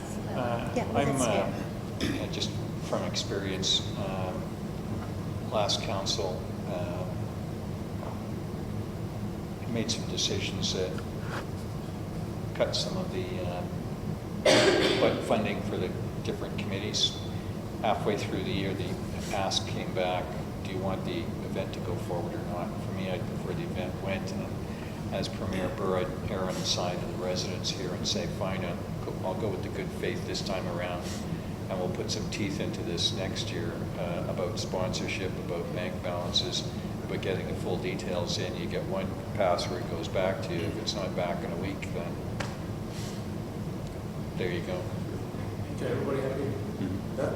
So let's move to accept the budget as described by As Brian. the budget, which is Is it 6,000? Everything but Hollywood Lodge, Everything. school. everything but Hollyburn and the play school, but plus the container Plus the with the container. proviso. Proviso of that the logistics are acceptable. Are we going to explain to the play school why?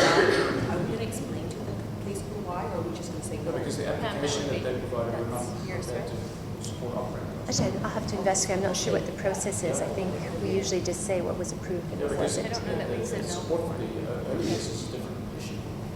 What they applied for was operating costs as well. So it's a problem. So we can, Pam and I can work together on Yes. some messaging. We can decide whether you want staff to present that, whether, how we Oh, want to we'll do get that. the calls, don't worry. Yeah, no, I know that you will. Just So the initial communication. Pam and I can work on My ears are already burning. bounce it off. But so the resolution is as stated, everybody hear that, so, you want to move that? Don't write it down, just say it was moved. Yeah, okay, sure. That the Village of Lions Bay Council approves the budget for the community grant applications provided by CFO Rook, excluding the Lions Bay Play School Association and the Hollyburn Heritage Society grants applications, but including $2,500 for the cost of a container with the proviso that it's on a site that's acceptable to the village. For the Arts Committee. Container for the Arts Committee. Yes. Do we say that it actually should be used, it's just not solely for the arts? It's not restricted to them, they're going to share. Well, they're the ones that Yeah. are fronting for it. Okay, so we have a motion, second. All in favor? Opposed? It's carried. So, you got your answer. Yes, so this now will go Right, that's into the budget package. Budget. It's an increase to the budget and, okay, and we'll just draw it from reserves. Okay. Well, we'll still decide how we're going to fund that budget. Can I- Well, That's my piece of Is this paper. yours? Let's make the circle here. Don't think so. Trying to figure out whose reading is this? It's not yours. Hence his reason for wanting it back. Yeah, right. Infrastructure Committee, preliminary recommendations.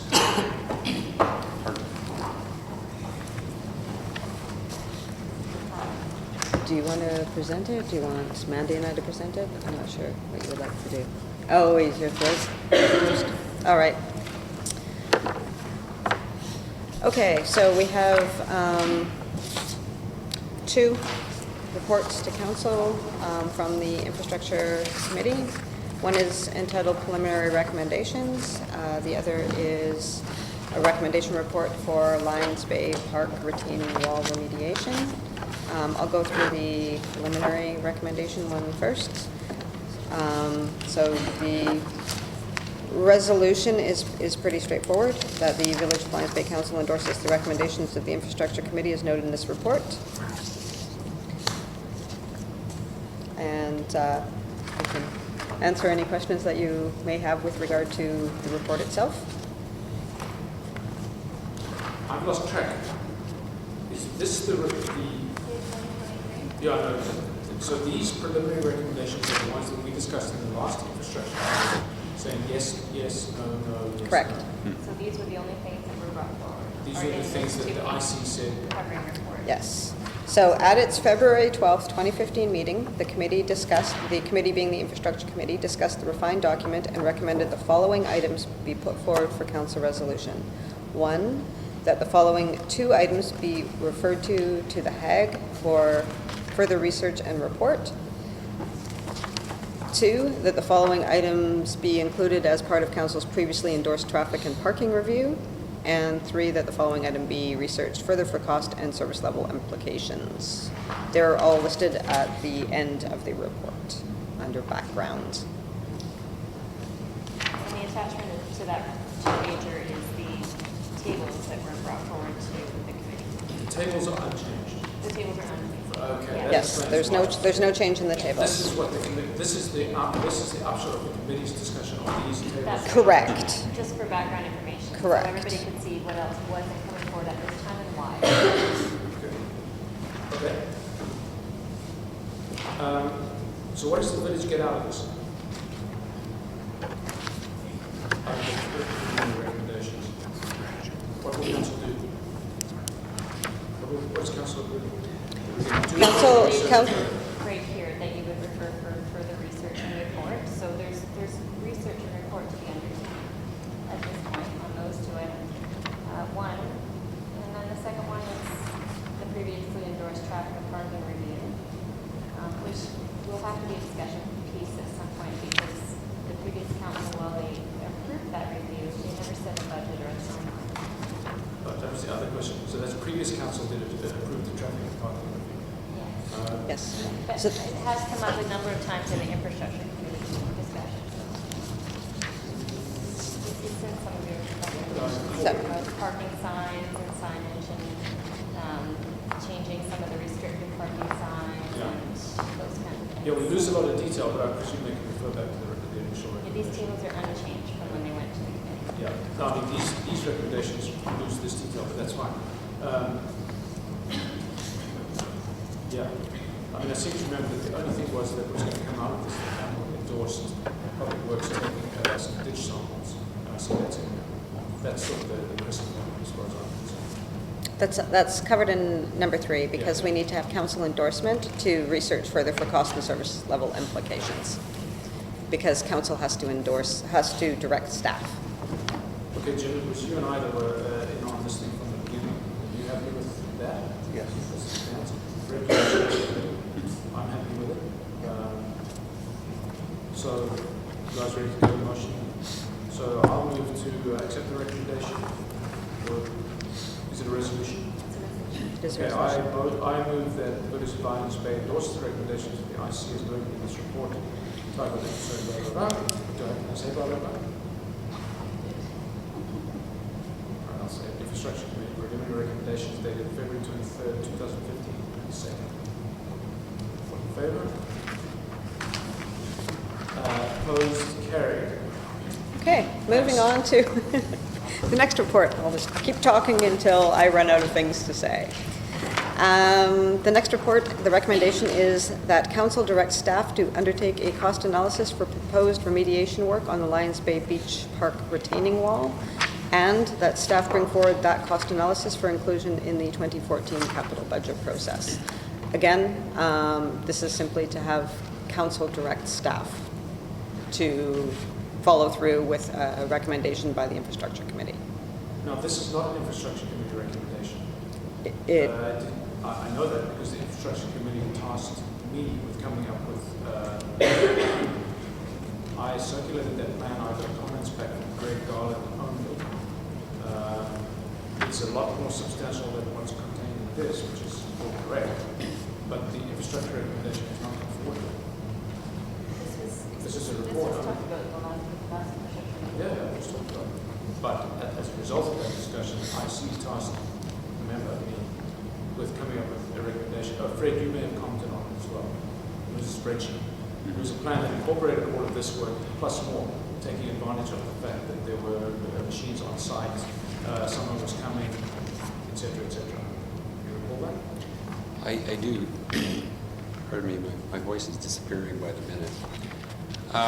If I remember Greg's comment, pardon me, correctly, is the scope of what you were recommending was beyond what we were asking for? Then I subsequently answered that, and then I remember now I should have asked him to copy the IC back on his response, which was, oh, okay, I get it now, good idea.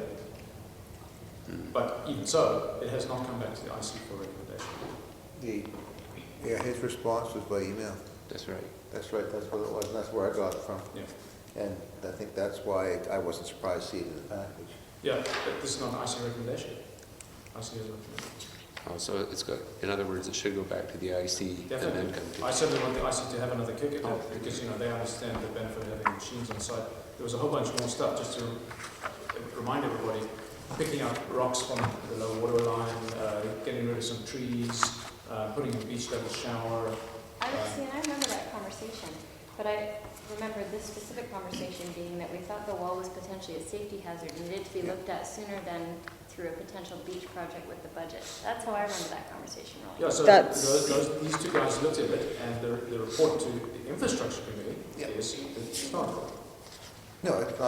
time critical problem. Okay. No, it's a minor, There was 4 of you that were there. Yeah. Come on, what is it? it's a minor repair, is what it is, and it's the cleanup of the beach. That's what it boils down to. Yeah, but so this is a summation of a report to the infrastructure committee, not a recommendation. I'm absolutely adamant that the infrastructure committee has not made a recommendation regarding the beach yet. I know that. You can look at the minutes. Councillor Bain, you're the chairman. Dance, no dance. Well, I would. How about if we send it back to the infrastructure committee and just have another shot at it, and we can bring it back again to the next meeting? When is our next meeting, infrastructure? Next, a week. The 12th. Yeah. The 12th. Yeah, well, that's good timing. Yeah. I will do. Okay. I'll ask the members to please look at it. I'll make sure I attend that meeting. Good. Okay. On the agenda. I mean, then I like it. Thanks for doing the work, guys. Oh, no, sorry, Fred has to say it. Fred, ditto. Okay, so we're going to move on with that one, because I think, as part of the budget discussion, I want this to be well in hand, because there's obviously a budget implication in the report. There's $18,000 hit. Speaking with the IC has on, I think it's a good use of time and money, but that's for the IC to recommend and the council to decide. Okay. Is the number that you may have been suggesting for the beach including this? Okay, thank you. Yeah. And I believe it includes signage for the model septic system. Can't remember. That was part of the that should have been part of the recommendation. It wasn't. Well, we've passed it on, and we're going to go back and look. All right, well, it's That was part of the conversation. That doesn't seem, that's going to be part of the signage review, isn't Yeah. it? Which is a whole separate topic. which Whole is separate why I didn't topic. discuss it. Can't do Okay. everything. When the whole point of spending the money on the septic system at the beach was to treat it as a model system for residents, so that people start replacing the septic systems, not sending groundwater down the ditches, which is why we're testing the ditches. It's chicken. Okay, so we are at 9C, resolution to approve fire department expenditure. I'm going to disconnect. Of course, it's a recommendation brought forward from the committee of the whole. Council strategy committee, sorry. We'll have it. You can use it. Yeah. We all do. So the resolution is before you. I don't know how much more background information. This was all discussed at the strategy committee, so I think we can move straight ahead. So I'll read I move that the village Lions Bay Council approve additional capital expenditures in 2019 for the Lions Bay Fire Department up to a total of $14,566.93 and the required funding be withdrawn from capital reserves. Can I have a second? All in favour? Opposed? Carried reluctantly. Necessitated. And the final resolution is Finance Committee. Finance Committee resolution. Which, We're not doing bylaw policy. No, because we realised that was the standing committee. But you still have to appoint them before they meet next week. Oh, okay. Do I have to resolve to do that, or can I just It say? has to be on the formal record. So. Okay. Do we do that, Dee? Yeah. Okay, so I hereby appoint, remind me please, Jim, Peter Rigglesworth, Oh, I'm sorry. Ian Mackey. Jim Hughes, Carl Burr, Yeah. Ian Mackey yeah, and Peter Rigglesworth. as resident members, Jim Hughes as chair, Carl Burr as member of the Policy and Bylaw Review Standing Committee. That's it right. was 2 and 2? So far. Sorry? If it's a standing committee, it has to be 2 and 2. Okay, sorry. We can do more councillors if you want to get No, involved. no, I just, More than happy to have you. Hello, no, I'm just going into the same deal myself here. you should be. As a member, not as an ex officio. What do you say? What do you think? As soon as you become a member, we need a third councillor. Yeah, so I can be ad hoc admin piece. Yeah. I'm happy to be that. Yeah, you have the equal say and everything. That would So work. with an ex officio member or members. Okay, that's done. Finance Committee resolution. Thank you. Just a quick background on this is that we've got currently 3 participating resident members, and we need an equal number of councillors. We've done rotation. It's just much easier to put everybody else on. I'm the chair by virtue of his mayoralty. Mayor Burr is ex officio. We haven't changed the terms of I think this reference. is royal narrative. I'm not wearing my ring today. Sorry, you don't have to kiss it just yet. Yeah. Oh, that was your ring, sorry. My proposal is that the other 3 council members are appointed on and then Attend as necessary. Or attend as available. necessary. I suspect this will come back in the early fall. Okay, this is again a standing committee, so it's the mayor's appointment. Mandy, are you okay with that legal-wise, community charter-wise? Yes, you can appoint as many council members to committees as you like. Even though it's just to make up the numbers? Yes. The purpose being that people will try to attend. Well, But it quite doesn't count frankly, for business if you can't. Well, you know, that is the way it may actually evolve, because then we can, seeing as all of council's there, we skip a step every time the budget gets done that much quicker. Okay, so I hereby appoint further to the existing members of the Finance Standing Committee, Jim Hughes, Helen Watson, and Fred Bain. All other members to remain as extant. Is that good? mhm. So you don't need a ratio of councillors to resident members? Your resident members cannot exceed your council Yeah, members, but that's- the other way is allowed. So if Yes. they're in attendance, we'll get one. It doesn't matter that we have a quorum or something like that? Of appointed members, No. doesn't matter. All of what us. We have a legal opinion on that, and it does not matter. Well, no, to your question, yes, it does, but we publicly post our finance meetings, we do all that. So Yeah. it's a. So we're in So it's open. like a Oh, meeting. that's right, it is, It's like it is, It's a committee meeting, but it's handled under the charter the same way. I'll also tell you that most municipalities' finance committees are just council. Most. And just as a point of clarification for me, even though it is comprised all of mayor and council, the finance committee still recommends to council. Yeah, correct. Yeah, Just like you can't make any decisions at the finance committee, even though it is all council. It's Like, non-voting, for example, it's West, consensus. yeah, It's West Vancouver, it was That's mayor the and key, council, was the non-voting. finance committee. That's right. Yeah. Okay. Was it consensus or was it a vote? A recommendation to It themselves. just yeah, no, exactly. It was a recommendation to themselves, but in the finance committee premise, they could not do anything Okay, so there were two binding. It had hats to then. go to a council There were meeting. 2 hats. Yeah. Okay. And the audit committee was the same. The audit committee was mayor and council. Yeah, we're going to need that coming up as well. Yeah, that just as you said, that reminded me of something important which I forgot. I went by so fast I couldn't write it down. Okay, so we're moving on. No, I've missed bylaws. We don't have any. Correspondence.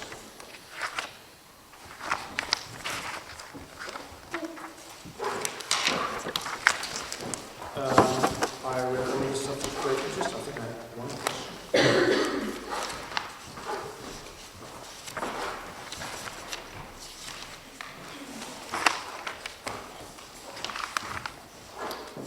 Oh, I just mentioned to you that I'm going to follow up on BC Hydro's kind invitation to see if they will supply us a widget or a Java applet or something for power consumption at the substation that we can put on our website. For now, there isn't part of the website. Interesting. As well as community donations and sponsorships. And that was the second one, thank you. Yeah.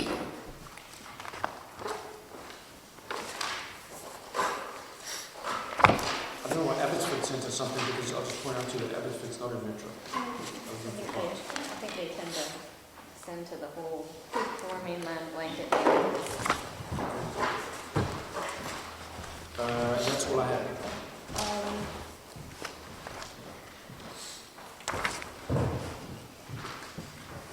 It's this David Suzuki Blue Dot Company. I'd like to investigate this and see what are the benefits of joining, or when do we need to join, or should we join this initiative?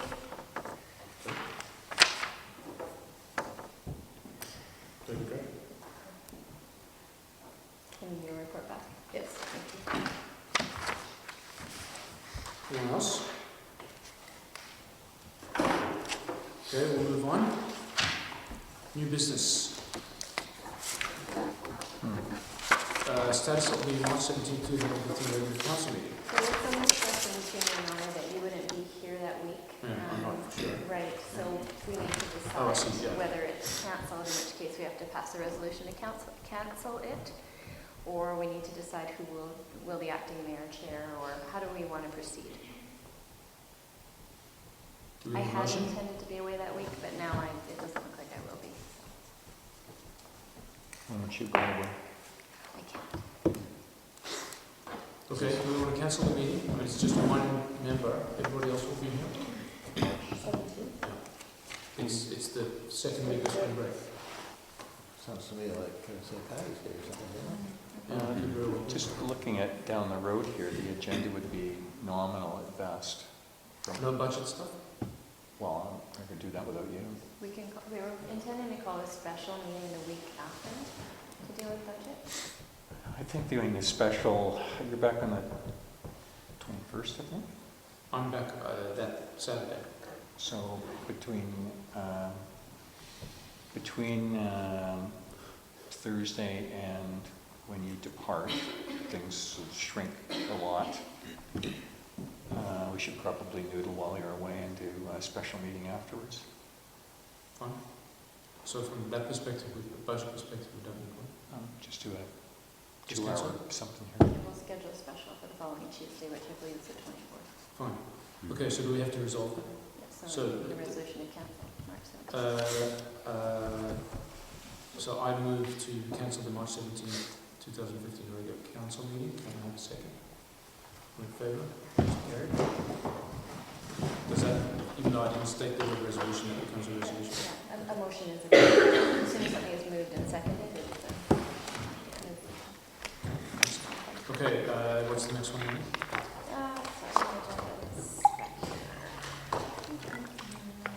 H-Family Grants, open house, tomorrow afternoon. There's no I miss it by a year. Next year. Doesn't mean that You could always come as a council representative. I've got metro meetings the whole tomorrow. So this is an initiative as a result of the H-Family Grant that we received. Helen and I have kind of been working with the seniors group to try and get a program off the ground. So this is their open house. They pretty much sent a blanket invite. We put this in the ad mail, so it went to 320 some odd homes. You probably all got it. Yep. We put it in the e-post, we put it up on the website to invite everybody to come and have that first chat to see what that dynamic would like to see this weekly program look like. So we'll gather those ideas, and our hope is to get something off the ground for the first week of April. Actually, I'm going to try and make that. I'll scratch that one meeting. I had asked you on an email with regards to this grant and a possible coordinator. Does that have to be approved through council, or will you just work on that? There's a whole lot of things inside that are not working well at the moment in that conversation that I have had. There's the union piece, the job description piece, the fact that we got the H-Friendly grant on the premise that it's a pilot project for a project we're going to run from here on out. So we probably can't hire on a temporary basis, because the intent is that the program will continue to be delivered. So it's a bigger conversation next year about a community coordinator and whether that takes it on. My recommendation would be that we use existing staff hours and staff time right now to get this pilot project off the ground for this year and see what that looks like next year. But I don't really understand, because staff is already tapped out and we have the budget for this person. But so in order for us to hire, we have a budget for this person, we don't have a job description, which I have to go write. We don't have a permission from QP to hire for a temporary position, which I have to go negotiate with them. We have to run a staffing competition, which we're right in the middle of the budget. So for a whole number of reasons, I think it would actually be less cumbersome to run the pilot project with the existing staff that we have than it would be for us to pull off the negotiations and implementation of a position that we may not keep next year. We don't know what it's going to look like. We don't know if we'll have this grant again. We don't know if this program will be successful. We hope it will, but we don't. So for that reason, as a pilot project for this year with, you know, you don't have a lot of money, about $12,000 to try and make this work for the remainder of this year. I would have great concerns with putting the effort into hiring a position. So who would be for 5 hours a primary week? staff liaison with this? Because It would be a combination of things. It would be partly me, partly Shauna, partly reception where kind of the, you know, photocopying or those kinds of, not, I know what the concerns are there, so.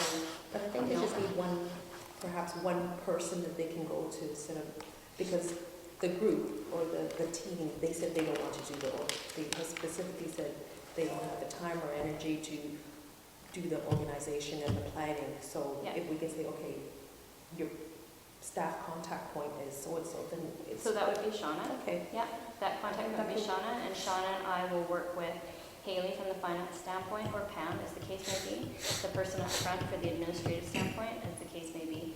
The grant is 5 hours of admin support a week. Okay?